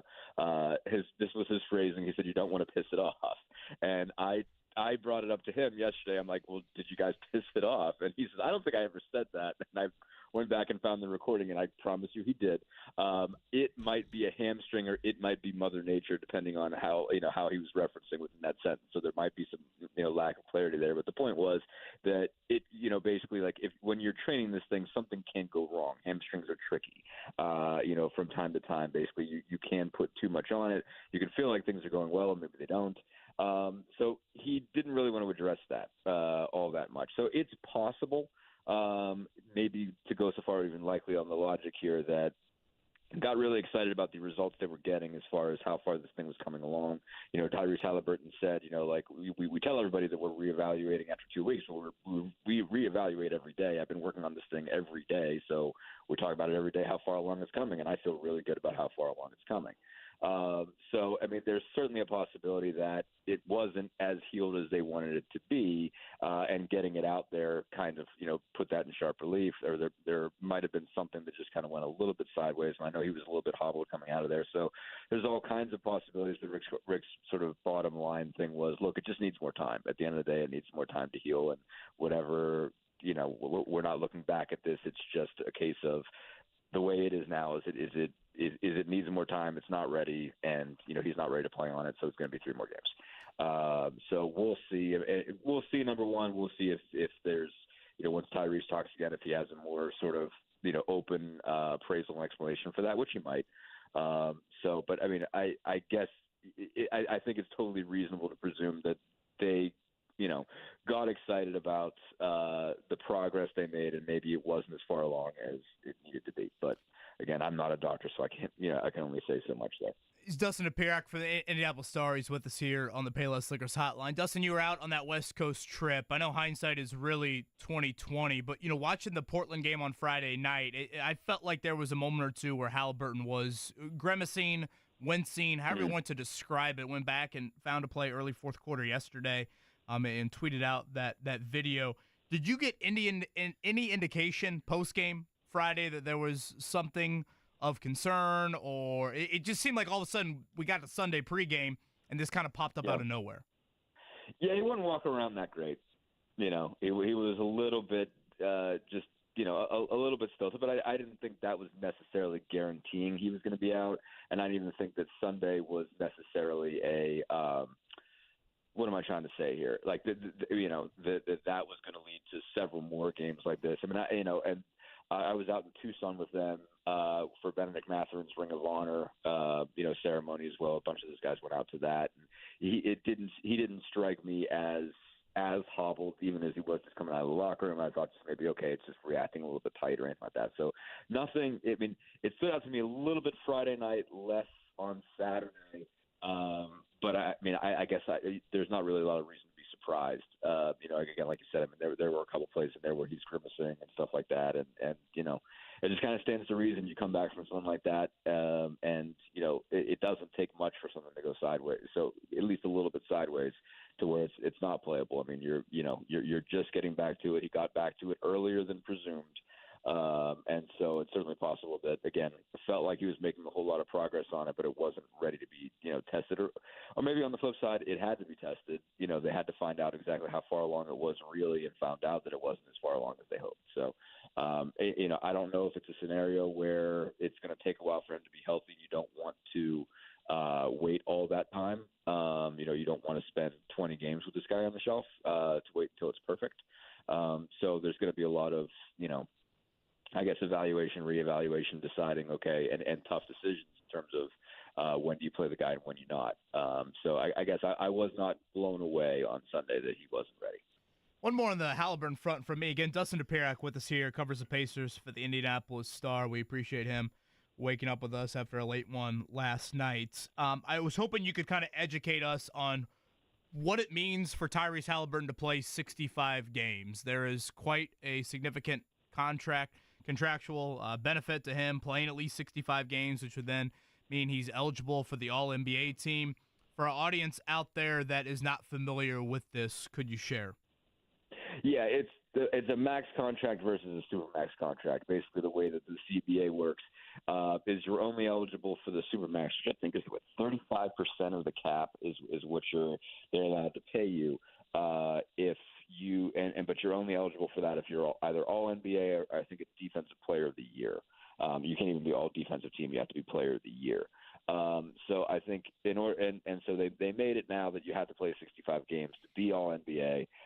That's obviously a new thing this year. This sort of raft of policy changes that they've come out with to kind of avoid, load management and stuff like that. They've, obviously certainly all the way up to the commissioner's office, they feel like this was kind of degrading the quality of play and angering a lot of people. So it's basically saying, hey, we're going to create these incentives and make them monetary to make sure you play a whole bunch of games. So I think, basically if he doesn't get to 65, they can't be All NBA. And if he can't be All NBA, then he can't sort of, basically trigger that. Now, if he doesn't make All NBA anyway, if he were to play 75 games or something along those lines, and he's still not voted as one of those 15 guys, and that's not, I think he's in a pretty good place to be All NBA, but it's not guaranteed. Even if he does play all those games, and he still doesn't get it, but it's just he has to be All NBA to trigger, it becoming a super max versus just a max contract, and that's just kind of the difference they've laid out in the CBA. So I think he can still as I understand it, and I imagine someone can tell me if I'm wrong here, but I don't think he could still unlock it next year or the year after or the year after. Right. He's got, I think, all 5 of these years that if he's all NBA at any point, it becomes Supermax. Then it unlocks all those incentives, or just basically the overall incentive of going from max to Supermax, and then he's fine. So if he doesn't make it this year and he makes it next year, I mean, obviously he loses some money next year, but he gets paid the year after that. So it's just it becomes a significantly cheaper contract over the life if he never makes all NBA, but it's still well over $200 million. Yeah, do not cry for Tyrese Haliburton. No. Yeah, I'm not asking the question just to whatever. Give him flowers and everything. Entirely fair, and it is an important question, and like certainly he's going to want to get all of his $260 million, but I think it's 215 if I'm not mistaken, or somewhere along those lines. Is sort of what he gets if he never makes all NBA, and I promise if he makes $215 million over 5 years, he's going to be okay. Yeah, I think I saw it's like depending on how much the cap goes up, about a $50 million difference. Could be up to that, yeah. I want to say he's got 4 games left to play with this season, so just wanted to make sure that we clarified. Yeah, it's gonna be difficult for him to do it this year. I just think that hamstring, it's just gonna be difficult this year. But he'll have other years. Dustin Dopirak with us, follows the Pacers there for the Star. Pascal Siakam, 3 games under his belt here in Indy. Saw his first game at Gamebridge last night, 16 and 10, got the double-double. Had a chance to get 7 or 8 assists, quite frankly, if the Pacers could have made some threes. I guess on the flip side, he went about 2 quarters without making a shot last night as well. So kind of a complex first game there in Indianapolis. What do you make of him as a player, and what did you make of his debut last night in Gamebridge? Yeah, just overall, I mean, I think overall he's just changing the equation pretty dramatically. I think he obviously hasn't had kind of a spectacular knock your socks off individual performance yet. But what's standing out to me and what's really kind of standing out to me in terms of the conversations that, I say conversations, but press conferences that I've been having with Rick Carlisle is just how much just all of the dominoes fall around him and how many things sort of change in terms of how they're able to operate going forward. I mean, I think for one thing, he is the very real second option that they've been waiting for. And, obviously the offense hasn't been operating at full capacity without Haliburton, and certainly his role will look different and what he does will look different when he has that guy. I mean, Haliburton changes everything in terms of the pace they play at, in terms of just the openness of the floor, the amount of, just gravity he creates and all those kinds of things. But, you can see the kind of shots he makes that you're like, all right, that's the kind of shot a second option makes. I mean, it's just these turnaround jumpers. He's just able to get to his mid-range shot and just sort of create his own. Like, I mean, there's some guys, you don't want them shooting unless they're going to catch a shoot 3 or get in the rim. Siakam is a guy that can pull up from wherever you want and hit that shot. And if he's in a post-up situation, he can turn around from 10 feet, 15 feet. If someone's pushing him out, he can still make that shot. I mean, you're seeing a lot of the skill. You're seeing a 6'8" guy that can handle the ball, bring it up the floor, pass remarkably well. I mean, he can be your point guard at 6'8", and that allows you to do a whole lot of different things with lineups that really help them. And I think defensively, he's a good defender individually, but more than that, he just gives them answers that they haven't had all year. And I think that's a major piece. I mean, they haven't given up 120 to anybody they've played in 3 games with him. And that doesn't sound all that great, but when you consider what the league looks like, it's a big deal. And, they're still leading the league in scoring. And so if they get Haliburton back and they're back to throwing out 125 a night, and they're holding teams to 117, 118, they're going to win a bunch of games. And so what he's able to do, first off, he defends the power forwards that they've been just dominated by, just frankly just straight overwhelmed by. And Jeremy Grant still got him, but I mean, I think we held Aaron Gordon to like 9 points, but also he could switch on to guards, he could switch on to bigger guys, but you can use the other guys. Nobody's at a massive disadvantage. I mean, I think Aaron Neesmith's a really good defender, and if you were to just look at, okay, what did the guys he guarded score, he doesn't look like one, because he's been taking on guys like Giannis and giving up 6 inches every night, and more than that in terms of weight and everything else. LeBron and just guys like that have dominated him, but he has, he's stood in the way of moving trains a lot of nights, and he's got a ton of respect in the locker room for doing it. But it's just this event, matchups he can't win. Last night he takes on Jamal Murray, and Murray still gets 31, but he has to take 24 shots to do it. Neesmith really made him work for that. And so Andrew Nembhard takes on Michael Porter as opposed to getting the tougher matchup. Just everything works better, and they were able to hold a bunch of guys down. Obviously, Jokic still got, buckets because he's Nikola Jokic, but they can do a lot better things defensively, and you're seeing the metrics go up. And so that's really been the thing, is like they don't even have to be good defensively. They just have to be average or even bad, just not atrocious. And if they can still play the kind of offense that they have, they can win. And I think Siakam puts him in a position to be able to do that. I mean, I think, again, individually he's been pretty good, but more to the point, it's just everything falls into place around him pretty well. If you imagine Haliburton coming back, then you think, okay, once this is rolling the way that it's supposed to, then they just have a lot greater capacity on both offense and defense. Dustin Dopirak joining us here on the Fanny Files of Pacers for the Star. Another one for me, you go back to that Phoenix game. Jarris Walker, I believe, was in before Obi Toppin. Walker doesn't play last night. Toppin gets the 17 minutes. Any thought there between those two guys? And then, Ben Shepherd comes in, and you see the energy he created there in the fourth quarter. If he earns more minutes, where do those minutes come from, do you think? Yeah, that's a tough question. I mean, like really, that's what Rick Carlisle was digging into right now. I mean, he is playing around with this. He is tinkering. That's the best way that you could look at the last 3 games, the last 2 in particular. That he is tinkering. He is finding out, okay, what combinations work here. I mean, there's a lot of mad scientist stuff going on right now, and he's, I think, reconsidering all of the notions that he had with his lineup prior to adding Siakam, and sort of giving everybody the opportunity to play their way in. And Walker, for instance, I mean, he played Walker at small forward. And so that's, I think, an important deal in and of itself, that he feels like Walker can handle, pass, and shoot well enough to be a small forward and also defend that position, which means just keep smaller guys in front of him. The fact that that's something he sees him at for the future makes a difference. I mean, he really is looking at this and saying, yeah, he might not have played very much, and he might have got to, spend a lot of time down in G League, but there was a purpose for that, and he still views him as a long-term piece to this puzzle. Shepherd ultimately, just really playing hard down the stretch. I mean, they're really impressed with what he did. You don't know at this point who it takes minutes away from. And obviously, there's been reporting that Obi Toppin and Buddy Hield are on the trade block, and certainly if one or both of those two guys go, certainly that opens up minutes for Walker and Shepherd pretty immediately. But you don't know, and I'm not sure that they're trying to throw those guys away either. I mean, Toppin is shooting something like 75% from 2-point range. Buddy Hield is still one of the top 25 all-time leading 3-point shooters. Those are still valuable pieces. So if they can't, they're not going to just let those guys walk for draft picks with a group that they intend to take to the playoffs. So they're not going to give those guys up unless they're getting something back that can significantly help them right now. But it's tough to say. But he's giving guys opportunities, the way they play their way in, and also letting it be situational and saying, all right, if you need, sometimes maybe you need defense and energy to get back in you, and maybe that's Ben Shepherd's day. Maybe there's stuff you need from Walker, passing, shooting, and also a little bit of a bigger body in there that you could throw in at 3. He's trying to figure all those things out. He thinks just Siakam opens up a lot of opportunities and creates a lot of just sort of new equations that he's got to consider and look at before he's sure who he wants to play. And so it's a lot of tinkering going on, not quite preseason level, but close, because I think he wants to make sure he's got his combinations right.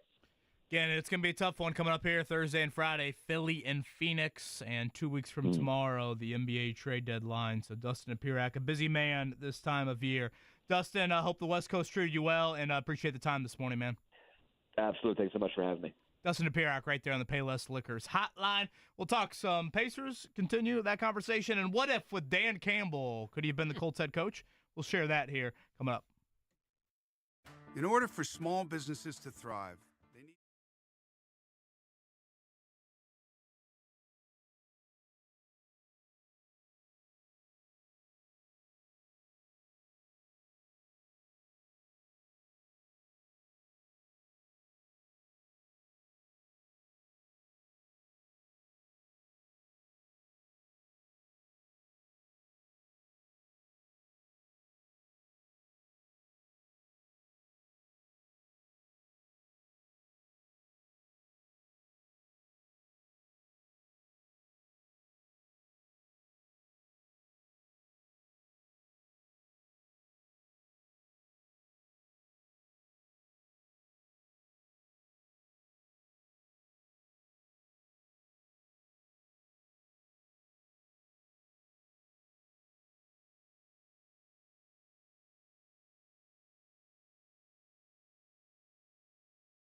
5 and 107.5, The Fan. You know, those little teasers, those little next day, hey, what's coming up? They're supposed to grab your attention. I think JMV's grabbed your attention there right before we came on. What did he just say? Both Bowen and Dugton looked at each other. Wait, what did JMV just say? So should we change the name to KB and Swebo? Like, what is the Swebo nickname? Well, I think Swebo is both of us, Sweeney and Bowen. I guess. I think that's what he's going for. Well, that'll confuse the hell out of listeners. Yeah, for a The while wake-up there, call I think, is Swebo. John wanted to pick the name of the show. He was very adamant about the Morning Wood. He was very passionate. Well, of course, he was passionate about the Morning Wood. By the way, I think your earphone just fell off of your right ear. Oh, unfortunately, that's not a first-time thing. He has headphone and microphone incidents quite regularly. Do you want me to help you? Do you want me to go get it? The headsets over here are... Here, let me help you. To say they got issues. It's just the padding I can still hear out of the ear, but thank you for that effort there. Yeah, headsets are an issue here on this end. Thank you to Dustin Dopirak from the Star. Join us. A lot of Pacers conversation right now. Boy, I'd say just a lot of questions regarding this team here over the next couple of weeks, and the schedule is doing them zero favors. Joel Embiid. Have we seen an injury report yet? I assume he's going to play tomorrow night. I would assume they didn't play last night. Yeah. They don't play tonight. I don't think you're going to get lucky on this one. They've got Jokic right on Saturday. Yeah. Embiid versus Jokic. I know it's one that obviously a lot of people want to keep an eye on. And then Phoenix tomorrow night for the Pacers. No back-to-back for the Suns. So it is quite. I mean, we knew January would be a gauntlet. It's why we harped on November being the time to take advantage of that. The Pacers did not do it, I think, enough. And now, right now, they are paying for it, and they are stuck in the middle of the Eastern Conference right now, the 7th spot, if you look at where they are at in the East. I mean, even after after the homestand, the road trip's not much easier. You've got the Celtics, the Knicks, the Kings again. It's just like, yeah, I mean, it lightens up a little after the All-Star break, but no, this is going to be a notable schedule really right up until the All-Star break. Yeah, when Haliburton comes back, they're going to have to hit the ground running. And I know that's something that is easy to say. It's difficult to do. You're trying to incorporate new guys, Siakam, and then, we mentioned it coming up with in a couple weeks here with the trade deadline. I mean, there is a chance you're subtracting somebody off this roster and you're adding somebody or somebodies to this roster as well. Then you mentioned, Jarris Walker and Ben Shepherd, where minutes going to be for those guys. Are there going to be minutes, consistent? Maybe, maybe not minutes. And just, for us analyzing this team, it's what we said in the 7 o'clock hour, KB. It's like, last night, close game, making it fun down the stretch, valiant effort. All of those things are true. But the other side of this is you go make the move for Siakam. And again, I know Haliburton's out, but you're kind of tired of the valiant effort thing. You need to win some games, and they've lost now 5 out of 6. And just finding wins here with Philly coming into town. Embiid is always great against you. I mean, heck, didn't Maxey drop 50 earlier this season against you? So it gets no easier. Phoenix is playing some of the better basketball in the Western Conference. Valiant efforts are fine, but, that's not going to help you not be the 7 or 8 seed in a couple months. It's just not. No, valiant efforts went out the window for me in November. They just did. I know. When you squander those opportunities, even life without Haliburton, you just can't get to the point where all of a sudden we're clapping and standing up at the end of the game because the effort was great. And I don't think I don't think we are. I think for the most part, fans are pissed off because each season is a different sort of I guess expectations or where you're at. There's been past years, Andy, where, okay, that's fine. I mean, the entertaining loss phrase I thought was acceptable. Without, some of those moments, you don't have the draft picks to trade for a Pascal Siakam or, draft Benedict Mathurin where you did. So, but that right now is not there based off preseason expectations, obviously the post-Siakam trade, and the need to start getting some winning moments for a franchise that has not had really any in the postseason in quite some time. I did want to shift gears a little bit to the NFL, and I know Dan Campbell has been kind of the craze, if you will, of the sideline demeanor, just a general look. Obviously, his press conferences kind of speak for itself. I know a lot of the post-game locker room stuff has been, going around, and certainly he's a fan favorite to a lot of people. I would say for those that are more of kind of old-school NFL, he kind of checks that box for you. I think it's unfair to totally slot him into that box, I think you see the Lions and you see a very aggressive mindset team, a very analytically driven team. Campbell, I think, has made some very intelligent kind of in-game decisions. The whole Dan Skipper, as the tackle eligible we've seen. There is a new school approach to him as well. But I've been thinking about this for the last couple of weeks, Andy, on the what-if scenario with Dan Campbell. And if you go back to the 2018 season, or I guess the 2018 offseason, Dan Campbell was a coaching candidate of the Colts. And to go through that cycle again, basically the Colts interviewed, among others, Mike Vrabel, Josh McDaniels, Matt Rule, Matt Nagy, all in that 2018 cycle. They obviously settled on McDaniels. We know what happened there. McDaniels leaves you at the altar. So then the Colts reset. And Chris Ballard said at that press conference the morning after Josh McDaniels told the Colts no, we will have a new list of candidates. We will not double back on any of those previous candidates. I think Matt Rule might have been, honestly, the only one that they... What was your thinking then? Is that what you need to do, given that you've already interviewed guys? Did you want to see him, hey, take a step back and let's just reevaluate everything, given that, the franchise have been kind of embarrassed with McDaniels? Sure, yeah, a lot of egg on its face. Oh, sure. I would have to look back in the dates. I assume Matt Nagy to Chicago had already happened, and I would assume Mike Vrabel to the Titans had already happened. I know the Titans waited to fire, Mike Mularkey after their playoff win. Mike remember? Mularkey, yeah. They won a road playoff game at Kansas City. They still fired him. But they settled on 3 guys after McDaniels. Frank Reich was an interview, Leslie Frazier was an interview, and Dan Campbell was an interview.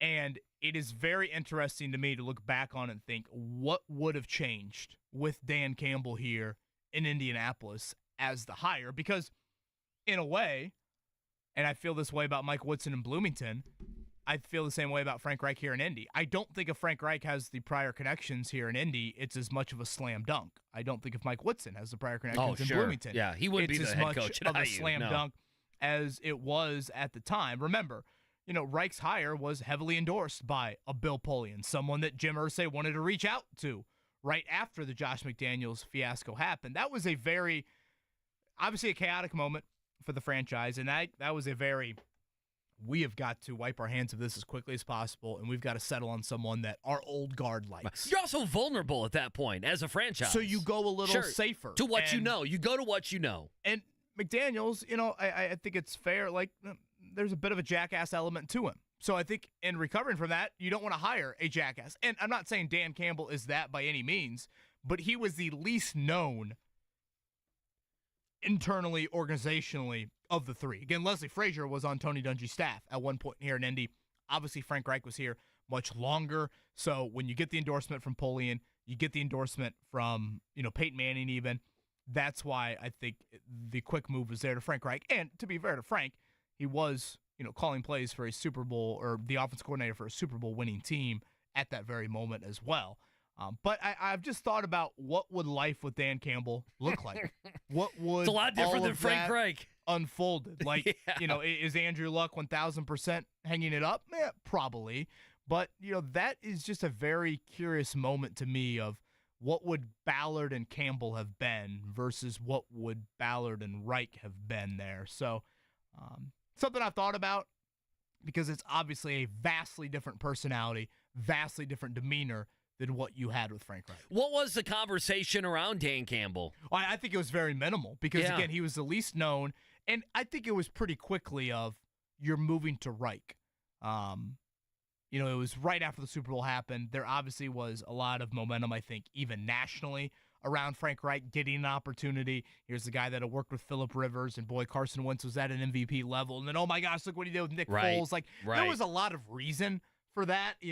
I guess in a way it'd be the same thing of, I'm trying to think who one of these, if Ben Johnson all of a sudden, if the Lions get to the Super Bowl and kind of that build up to him. But, when you think about the public accountability from afar, it strikes me as that is there with the Lions. It strikes me as Campbell having that. And I think Shane Steichen has brought that. I thought that was an element that was not as harped on, focused on as it should have been under Reich. And what would have been different with Dan Campbell as the head coach? Because, again, he was one of the 3 candidates that did interview a second time around.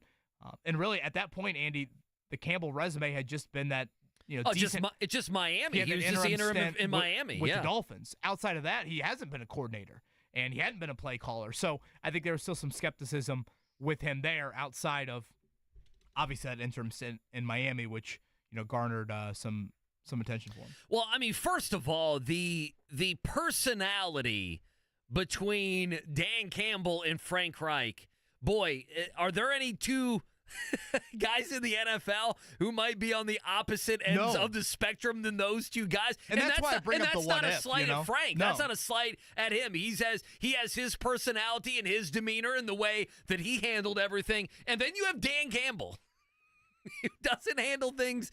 What I find interesting about Campbell is, the NFL for a number of years, and I understand it, and even more so now, they very much catered to, hey, who is the coordinator, more specifically, who is the offensive coordinator that is going to figure things out with our quarterback? And then you think, you bring in the analytics side of it. It's almost as if at the head coaching position, do you not feel this way? That the NFL, for a number of years, went away from kind of the macho personality. Well, leader of men was the phrase I feel like you heard a lot. Honestly, I think I was a bit of a Chuck Pagano hire. I mean, guys want to run through a brick wall for him. Total agreement. Now right. It has changed to the sexy, young offensive coordinator play caller, because if you don't get quarterback right, you don't have a chance. Then you don't have a chance, and right. I think it's a fascinating debate to get into, because Shane Steichen, I thought the offensive presence, again, Steichen and Callahan, those are the two names that I kept on coming back to, because that stability on that side of the ball is so critical. You're talking Brian Callahan, who just took the job in Tennessee, who was the Bengals OC. Right. Okay, just for people to know. Yeah, Brian Callahan. That was my thought process last January, of stability on the offensive side of the ball for a young quarterback is going to be vital. I think a lot of it depends on where you are state of a franchise, though. If you feel like you've got a little bit more of the quarterback figured out, like Harbaugh's background, of course, is offensively, but if he takes the Chargers job, right, that's more of the leader, that's more of the CEO. Right. Yes, obviously the OC hire is going to be critical, but Justin Herbert's pretty darn established right now. So I think it's interesting, and it comes in waves. But it comes back to, if you look at the AFC, and now we're going to see a passing of the torch with it, with Belichick leaving, and we'll see how much longer for Mike Tomlin. But if you look at the three winningest coaches in the AFC over the last 20 years, there's no debate on who the three are. It's Belichick, it's Tomlin, and it's John Harbaugh. And I guess maybe more the last dozen years if you want to focus on that. And all three of them would fall into the CEO category. They don't have this rich, Harbaugh and Tomlin did not have this rich background as a coordinator calling plays. Belichick had more of it than the other two. But those two were much more of the Dan Campbell molds of the position coach, right. Tomlin was special leader, teams. Yeah. Assistant head coach label on it. And that's the route to take. So it's just kind of interesting. And honestly, you see a variety with it, Andy, of the final four teams, both matchups. Kyle Shanahan is the play caller and the offensive guru versus the leader of men, if you will, in Campbell. And Andy Reid is the offensive guy and the play caller against more of the leader of men with John Harbaugh there. So it's just an interesting dynamic when you look at the NFL as a whole. Yeah, you do. And what I was saying was, like, those two guys with Campbell and Frank are just polar opposites. The thing that would have been interesting for me, you went back to 2018, right? The thing that would have been interesting to me is how would the Colts have been viewed? And the reason I say that, the Lions hired Dan Campbell, in that first year, they went, 3-13-1? Is that what they did? We weren't 17 games there, so Wikipedia's got to be wrong there. I mean, they were a 3-4 win football team in that year. And then if you remember last year, they're the 9-8 team. They beat Green Bay. They knock Aaron Rodgers all the way to the Jets, okay? They ruin Aaron Rodgers so much that he goes to the Jets. And the revisionist, now everyone loves Dan Campbell. It's funny to me because the revisionist history here, and I feel like this would have been possibly this way with the Colts. If the Colts would have hired him, like Leslie Frazier was a hot name, and Josh McDaniels was a hot name, and obviously Frank Reich, you went through the bona fides of what people liked with Frank Reich. I think the Colts, much like a little bit in Detroit, I think the Colts would have been laughed at. Yeah, That's what I think. It wouldn't have been the extent of Matt Rule. I mean, to be fair, they were already laughed at a lot after the McDaniels situation happened. I think the Matt Rule one, that was like, because that was Matt Rule, early Baylor days or early-ish Baylor That's days. when he was a program builder. It was like, what in is 2018. a lot of people are like, what is going on here? And I think we saw with Chris Ballard in the last head coaching search. Like, that is a man of his word when he says, we are going to cast a wide net. I mean, how many people they interviewed last cycle? Like 12, 13 candidates? It was a huge number. So I just bring that up because I don't think a lot of people realize, Campbell's the talk of the NFL right now. And I don't think a lot of people realize he was a candidate of the Colts back in 2018. I do think one thing they've done a nice job of, and credit their GM Brad Holmes for this as well, that's the pairing up there in Detroit with Holmes and Campbell, is they have looked at Jared Goff, and they have made sure to try and put some pretty elite weapons around him. Now, they're young, but if you look at their leading rusher on Sunday, that was a rookie in Jahmyr Gibbs. You look at their leading receiver, that was a rookie in Sam Laporta. And if you flip over to the other side of the ball, their leading tackler was also a rookie. Right. You talk about it, the biggest game of the season, and you get 3 rookies to deliver on that stage for you. Well, you toss in Aiden Hutchinson, you toss in David Montgomery, picking him up in free agency as a solid player. St. Brown's good. I just think for me, I just figured Campbell would be about a 500 coach, right? And he would give us a great quote, and he would be funny, and he would be the guy that tells you how many shots of espresso he has in his coffee, and he'd talk about biting kneecaps, and he would have all these kind of code words and everything else, and it'd be it's fun. It's the Lions. He can go win 7, 8, 9 games in Detroit and maybe make Aaron Rodgers' life hell, or Kirk Cousins, or Mark Dykton in the Chicago Bears. And now he's more than just a hard knocks guy. And now he's more than just I'm going to be the guy that goes for it on fourth down. He was seen until this year, maybe later parts of last year, it was seen as football meathead guy. Oh, they didn't go out and get the smart guy. They didn't go out and get the quarterback guy. And I think even for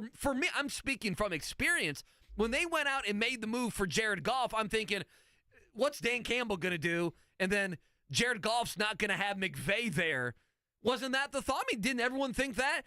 He's not going to have McVay there. Yeah, is Jared Goff. He's going to become Jared Goff that we always thought he was going to be. Was, stopgap until they draft. Until they get somebody. The young QB. I do think they're an interesting team, man. Today is a very critical day in terms of what that NFC matchup looks like come Sunday. The Deebo Samuel injury is huge. These numbers to me are rather astonishing. Deebo Samuel back in October, Andy suffered a hairline fracture in his shoulder. They lost that game 19-17. They then lost the next 2 games, scored 17 points in each of those games. So if you look at the game, he suffered the injury, and then the 2 very next weeks, 17 points for San Francisco in each of those games.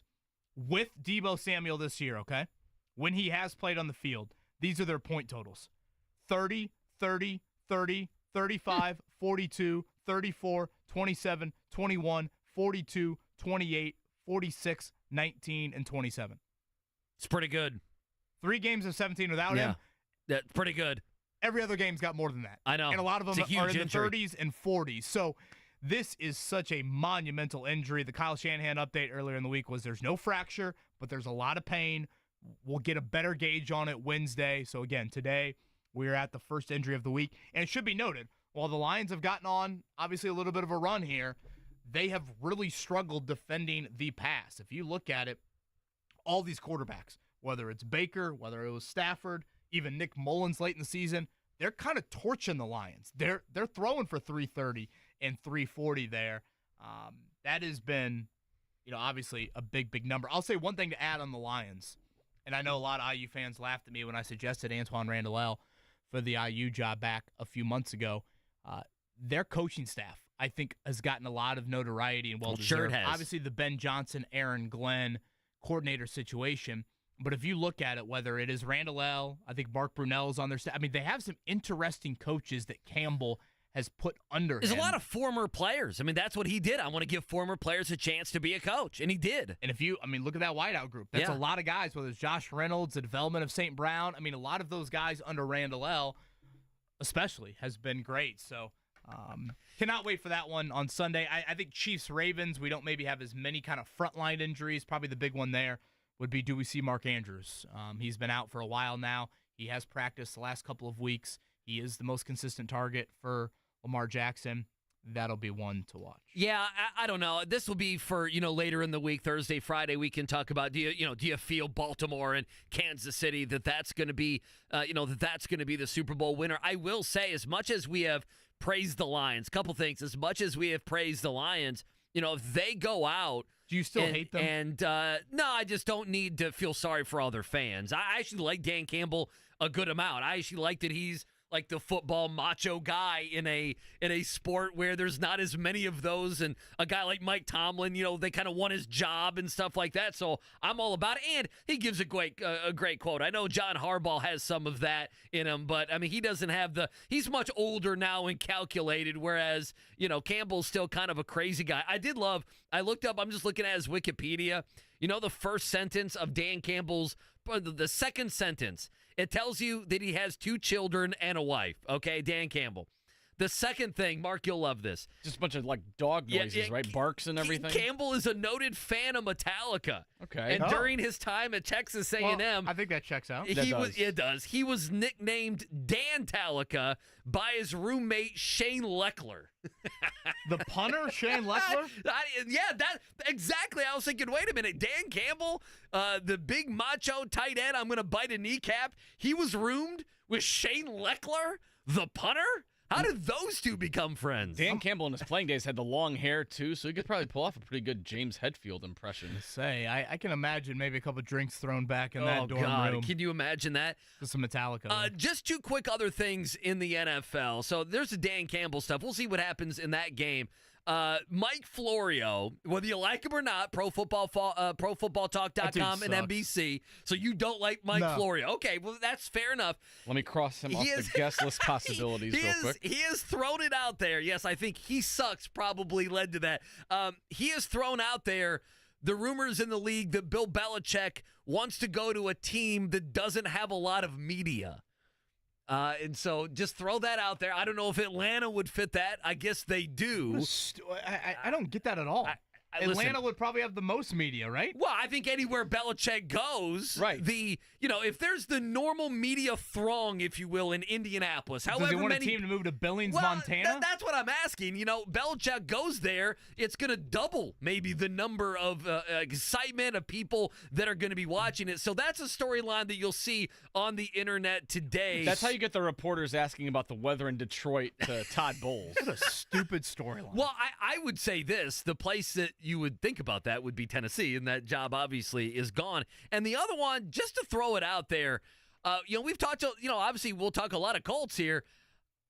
Jim Harbaugh going to the Chargers, that does affect the Colts. And it does because the Chargers with Brandon Staley or some of these other goofs that they've had as head coach, you haven't really had to worry about them too much.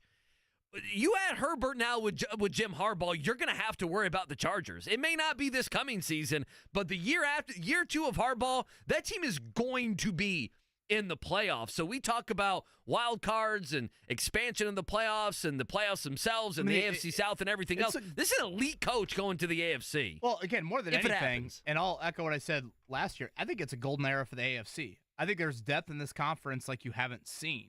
Sure, there are years of Manning, Brady, Rivers, Roethlisberger where it was super top-heavy. I don't recall depth. I mean, Andy, correct me if I'm wrong, but we didn't have Burrow, Herbert, or Trevor Lawrence in the playoffs this year? Yes. Yeah, I mean, then, of course, I'm trying to think. And, Aaron Rodgers didn't make it, the Jets, and there was that issue. But guys that play, that would be it. Yeah. And I get if you want to throw Rodgers into that group, but just throw the 3, I guess, younger guys. I'm trying to, project forward for the next handful of years. You would think that those 3 franchises, there are questions that need to be answered, but they all feel very good about their quarterbacks. And then, there are probably some other markets that look at Indy and say, guys, Anthony Richardson was pretty good in a small sample size. They're going to be there. So Yeah, I just think it adds to what the AFC is going to look like for years to come. I think you look at the AFC, and until the Jets do something, I always rule them out, okay? So I'll give you the Jets. I think the Patriots are going to be stinky next year. And I would probably throw in, Tennessee and Vegas. Still, are we going to buy into Antonio Pierce making the playoffs? I would take those 4 teams out, and you may say, hey, Andy, Aaron Rodgers, he's going to at least give the Jets one. Denver into that Sure, group. you could throw Denver. Sean Payton, they're paying him a lot of money, no quarterback, I think. So you have 4 teams-ish that you don't believe in, but I don't know. I mean, the other 12 teams, you could easily make a case for those teams winning 10 games and making the postseason, every single one of them. Yeah, again, I look at the youth of the quarterbacks here in the AFC, and if you look at, from a rookie quarterback standpoint, of the 4 drafted high, Bryce Young, C.J. Stroud, Anthony Richardson, Will Levis, you feel very good about C.J. Stroud. I think you feel pretty good about Richardson. The one NFC guy is probably the one you have the most questions about. Hell, Will Levis might have had more positive moments than Bryce Young did in his rookie. Oh, I would say he did. I mean, Bryce Young is being viewed as ruined in 1 year. That they've had I forget who, Dan Morgan, their new GM. I was listening, maybe it was Jeremy Fowler. I can't remember who it was on ESPN. They mentioned a name we haven't talked about to be the head coach in Carolina. It was an offensive. I shouldn't have even brought it up because I can't remember. But it was an OC. It was none of the names. Was it the Bucs guy? That's who it was. That's who it was. It was Tampa Bay's OC. He's a good-looking dude. Is he a good-looking guy? Yeah, I don't know if he can I need to coach. look him up. Yeah. What's his name? I remember seeing him on the TV. I was like, I hope he goes off the TV before Maddie sees him. Dave Canales. Yeah, that's him. Let me look up his images here. Oh, yeah, it's this guy. He is a great-looking guy. He's got the perfect 5 o'clock shadow beard. He's got the fade. It's looking good. Can't really follow good looking up on guy. anything Muscles. else. No. 5 openings, right? Still left. Yep. So that would be Carolina. That would be Tennessee. That would be Atlanta. I just don't understand That'd be the Chargers, Atlanta. and that'd be the Seahawks. So if Belichick wants the smallest immediate contingent, I mean, wouldn't that be Carolina? I mean, it probably would be. But don't we only hear Belichick's name with Atlanta? He hasn't interviewed anywhere else. Has Belichick? I don't think it's not long. Some of these teams they don't want Belichick. We talked about this yesterday. Would you rather have the OC, a Shane Steichen type, or Belichick, who has went after Tom Brady, not being able to figure out not even the quarterback position, the entire offense? Which I don't think is the craziest thing in the world. I don't think Belichick is this foolproof answer that, boom, all of a sudden he magically appears and you're having parades. I don't view him in that light. There is a guy that wants a ton of control. You can make the argument, a bit stubborn maybe in some of his ways, and those New England years, the past few years, that was awful. And that, I don't think, is some slam dunk by any means. And then, I don't think you can totally ignore the age either on that end. All right, coming up in a few, pop quiz, 317-239-1070 for that. Got a great effort yesterday on the pop quiz. We'll see if we can duplicate that. Before it, let's morning check down. The Morning Checkdown, brought to you by the Barbasol Horizon League Basketball Championships. March starts here at the Indiana Farmers Coliseum, March 11th and 12th. Yeah, let's start with the Pacers. A lot of Pacer conversation this morning. 114-109, your final last night in Gamebridge, Denver over Indiana. Pacers now 24-20 on the season. We've talked a lot this morning as well about Pascal Siakam, 16-10, got that double-double in the loss last night. Post-game, Rick Carlisle, head coach Carlisle, talking about Siakam. Siakam's a good player. He's going to be very consistent. He's gonna bring something very valuable to almost every element of our game, offensively and defensively. When Tyrese is back, it will enhance his game even more. But right now, we're very lucky to have him with Tyrese out because he can do a lot of things that can help us. Yeah, I thought a complicated night for Siakam. Great early, 10 of the first 18. Denver threw a lot of attention at him moving forward. He was pretty quiet when he did get opportunities. Didn't really score much there in the second, third, even the early fourth. I think he finished 3 of his last 12. But, man, there were some moments in the fourth quarter where I thought he made the right plays, got guys open looks, and just clank after clank after clank. Miles Turner, Aaron Nesmith would be atop the list there. Some chances in the fourth quarter to steal one, and the Pacers could not get it done there. So they have now lost 3 straight, 5 of 6. The third quarter is the one you circle. Nice halftime cushion. Pacers outscored 39-13 there in the third quarter. One note on Haliburton, for those curious, was there any sort of re-injury? Was there any sort of moment in that Portland game that might have been an issue? I tweeted out a video yesterday from the Portland game on a play. It looked like he grimaced a bit, certainly a wince. I know Quinn Buckner really stressed it on the telecast, and there were moments where the camera is away from Haliburton. Obviously, Quinn Buckner's there, can see it a little bit more. If you want to kind of point to a moment where Haliburton might have had any sort of setback, I know it's not something Carlisle mentioned to us. I think you could point to some of that video from Friday night. So again, Philly tomorrow, Phoenix Friday, and they'll close out the homestand with Memphis Sunday afternoon. Last night, two very nice wins for Butler and Purdue. Butler was just a 4.5-point favorite, and they absolutely dominated Georgetown in the nation's capital. Pulled away from the Hoyas late in the first half, and they rolled to a 90-66 win. That sets up a big stretch upcoming for the Bulldogs with plenty of opportunities to try and improve their NCAA tournament chances. And Purdue, talk about a nice cover there of a 17.5-point spread. They win by 32 last night. Zach Edey had 16 and 10, but more importantly, Lance Jones, who we talked about earlier. I think he is a huge difference maker for Purdue being better equipped for the month of March this year. He had 27. Braden Smith, nearly a triple-double, 11, 10, and 7. And again, Andy Sweeney, I'm still astonished by this. Purdue played the first 28 minutes of the game last night without a turnover. Yeah, like how do you not throw the ball out of bounds one time?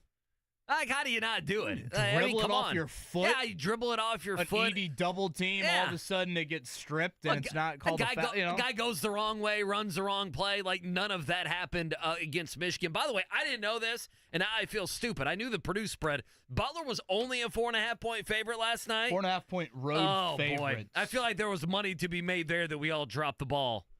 I mean, I dropped the ball. I don't mind saying it. 90-66 Butler over Georgetown there. Again, they've got Villanova Saturday afternoon. Thad Mata going to join us Friday. We still got one more pair of tickets to give away to Butler and Villanova. I think they're expecting close to, if not a sellout, over at Hinkle for their checker out coming up on Saturday afternoon. So we'll do that later in the week. Shout out to, who was our guy earlier today who won it, Mark?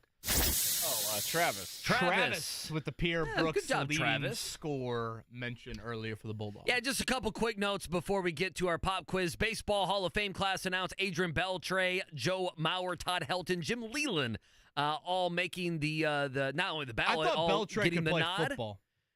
Oh, Beltre's a beast, man. Oh yeah, he's a big beast. dude. Well, so was Mauer, by the way. He's a catcher, so obviously they already put out the Todd Helton when he got the call. The emotion, the family and friends and everything, the crying. So those are always great videos. Again, Joe Mauer, Todd Helton, Jim Leland, Adrian Beltre get the nod there. The Raiders hiring Tom Telesco as their general manager. I know a name that's seen around here a lot. Adrian Griffin fired there by the Milwaukee Bucks. It's believed Doc Rivers is going to end up taking over. He was already helping out in an advisory role, I guess, ever since one of the times the Pacers beat the Bucks. I think it was in-season tournament. He started to be an advisor, and now the advisor probably going to just become the head coach there with Doc Rivers. They give game ball to Adrian Griffin on the way out.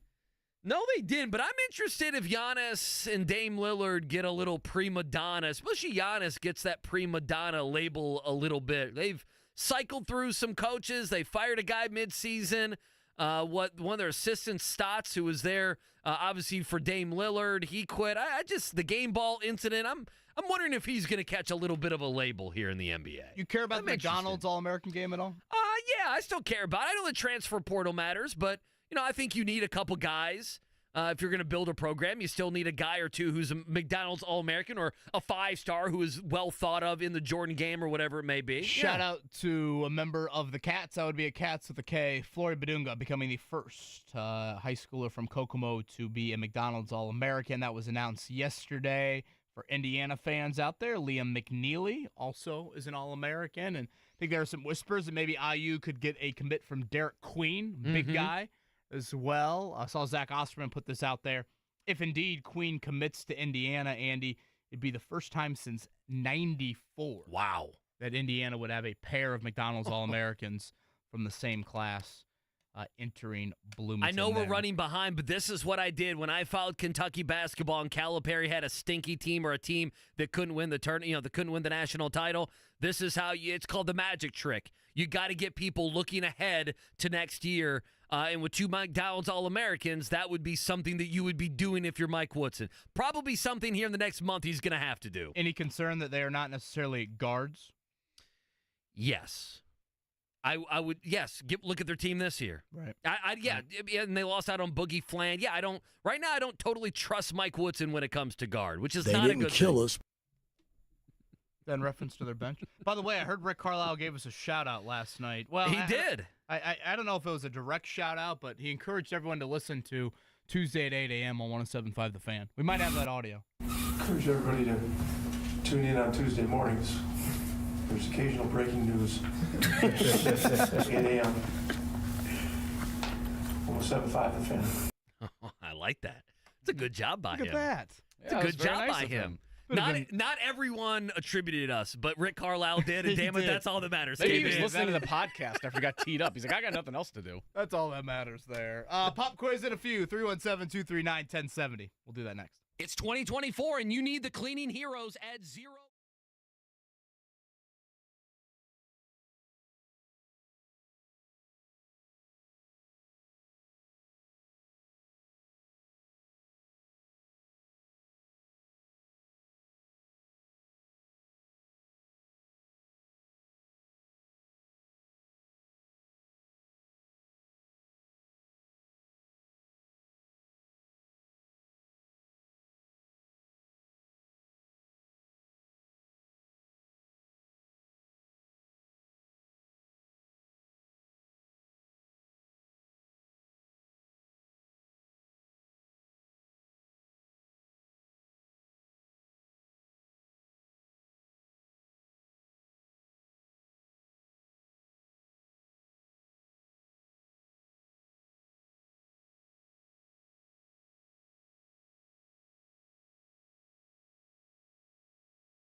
the pressure.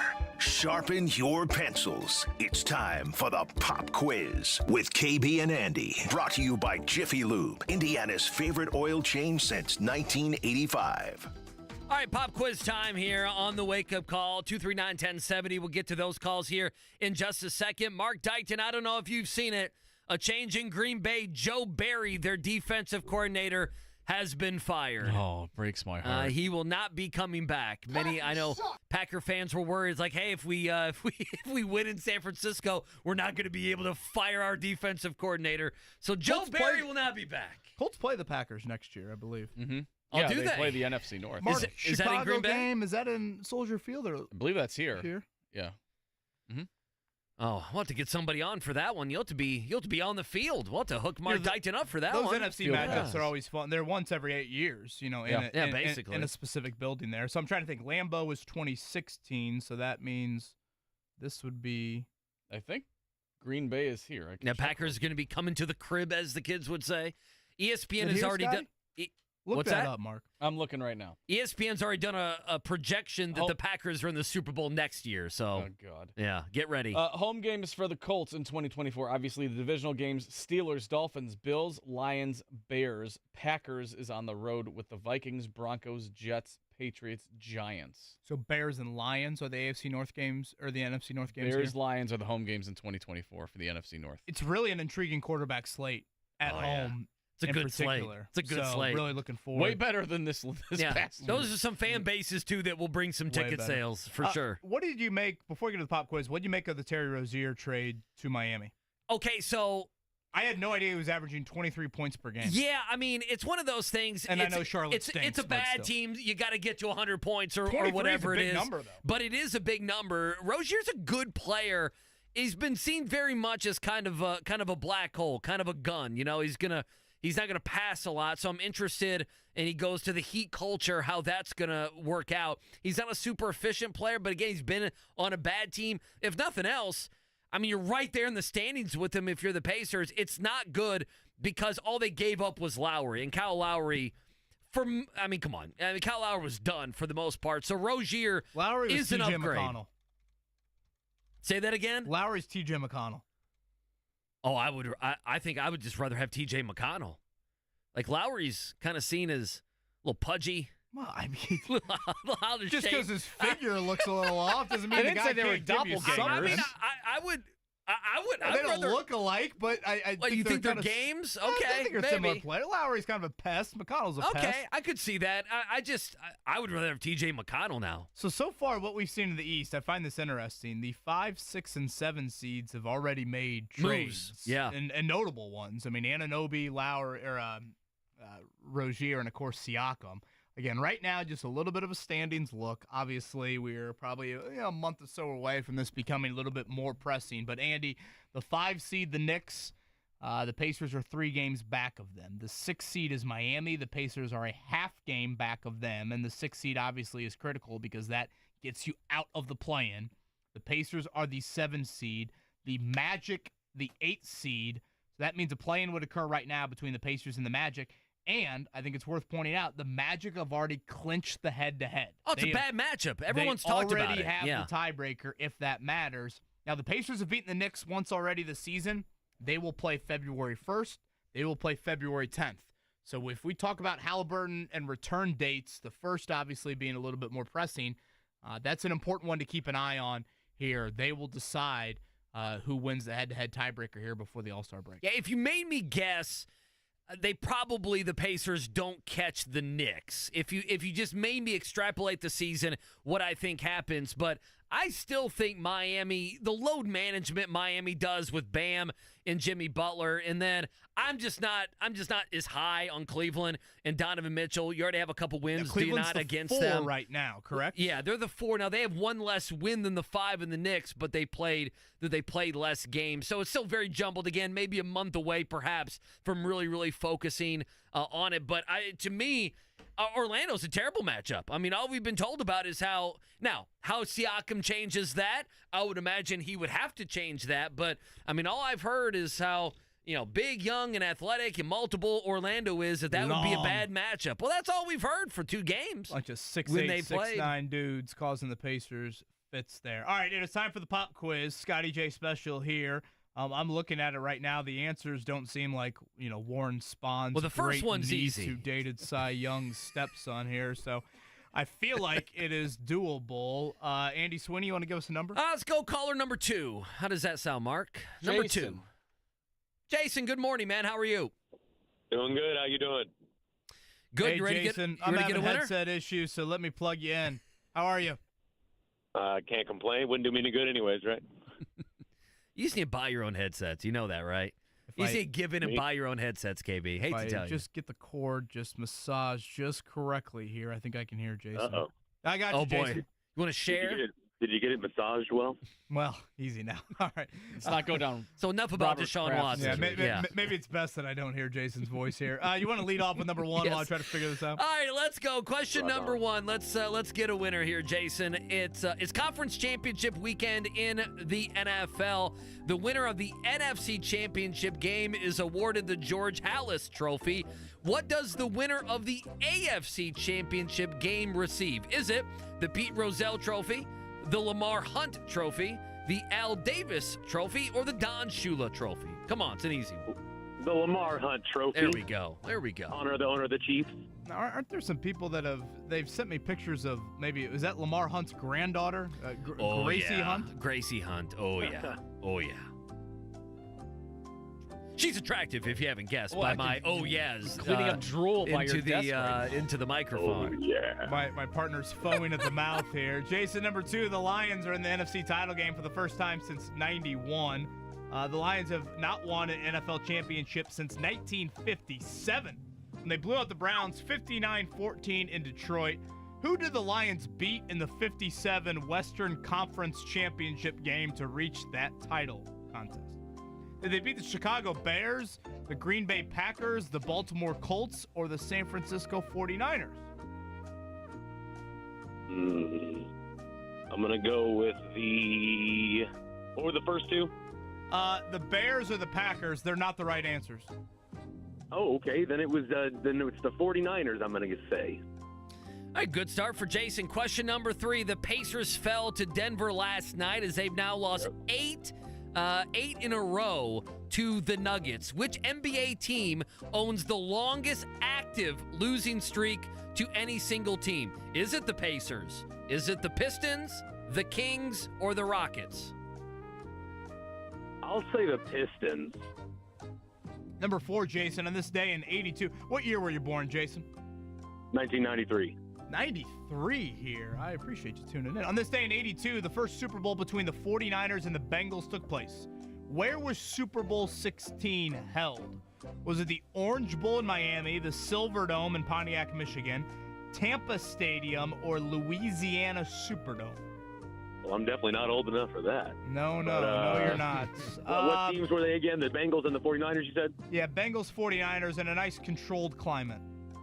Nice controlled climate. What were the locations one more time? Orange Bowl, Silverdome, Tampa Stadium, the Louisiana Superdome. Let's go with Tampa Stadium. You sure? Maybe not. Maybe it was the first one. The controlled climate. Very controlled. One time Belichick didn't high-five little kids in this building. Hulk Hogan body slammed Andre the Giant there. Did if that he really? helps at all. Wow. Purdue hopes to be in this city for the Sweet 16 and the Elite 8. Wait, what was the second one then? The Silverdome.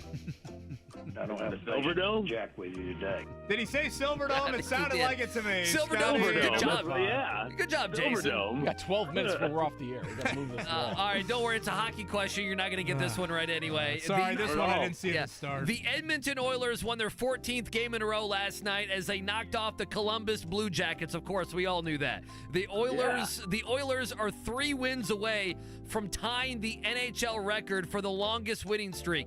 Who holds the record? Is it the Oilers, the Blue Jackets, the New York Islanders, or the Pittsburgh Penguins?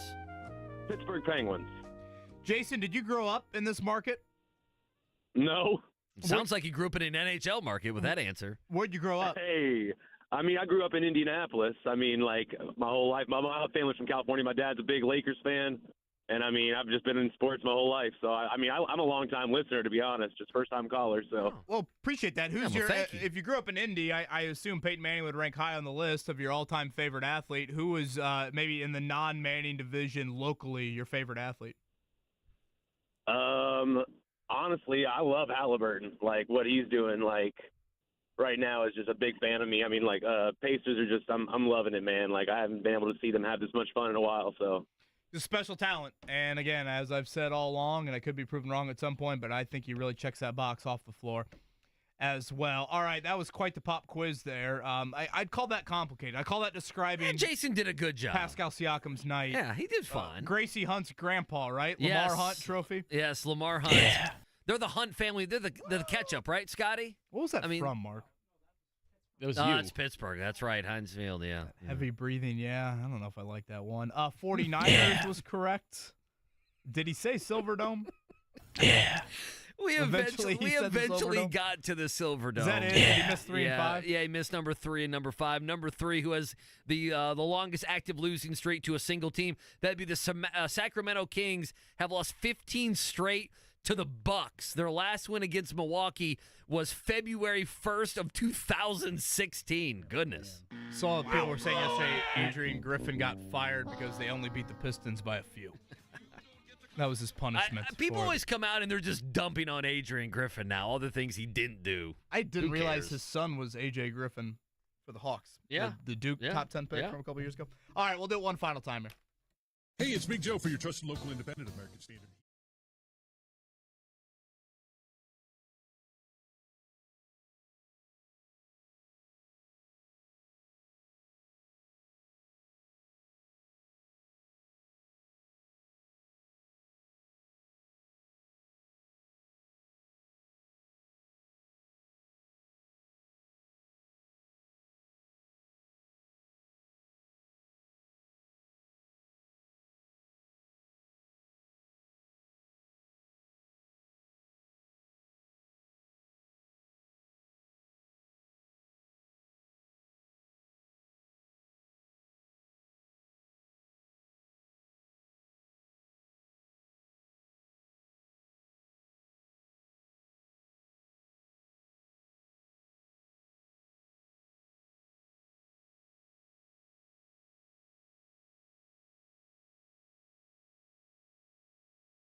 It's the Wake Up Call with KB and Andy on 93.5 and 107.5. The Fan.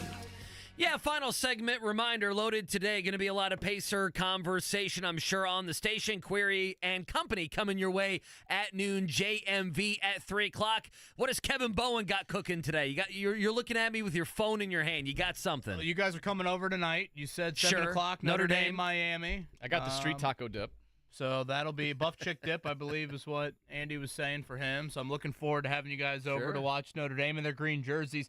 Very quiet night for sports locally, I will say, though. We're in Indiana State mode, Andy, where they just need to keep on winning, baby, to try and strengthen that resume. Joe Lunardi's got them as their fifth team out right now. Fifth team out. Okay, if they at large. don't win the Mo Valley tonight, Okay. at 8 o'clock, Illinois, Chicago, Indiana State, an 11.5-point favorite. They're in the mode of just quiet wins, keep on moving on, and hopefully that's enough come mid-March. Yeah, I'm looking at it. It's not a great slot of college basketball today. It's really not. I mean, Notre Dame Miami's all the way up on ESPN too. That's a joke. How about that? I was shocked to see that. Thank the Lord, though. Give me Notre Dame plus the number. There we go. Look at that. There we go. Everybody have a great Wednesday. Podcast will be up.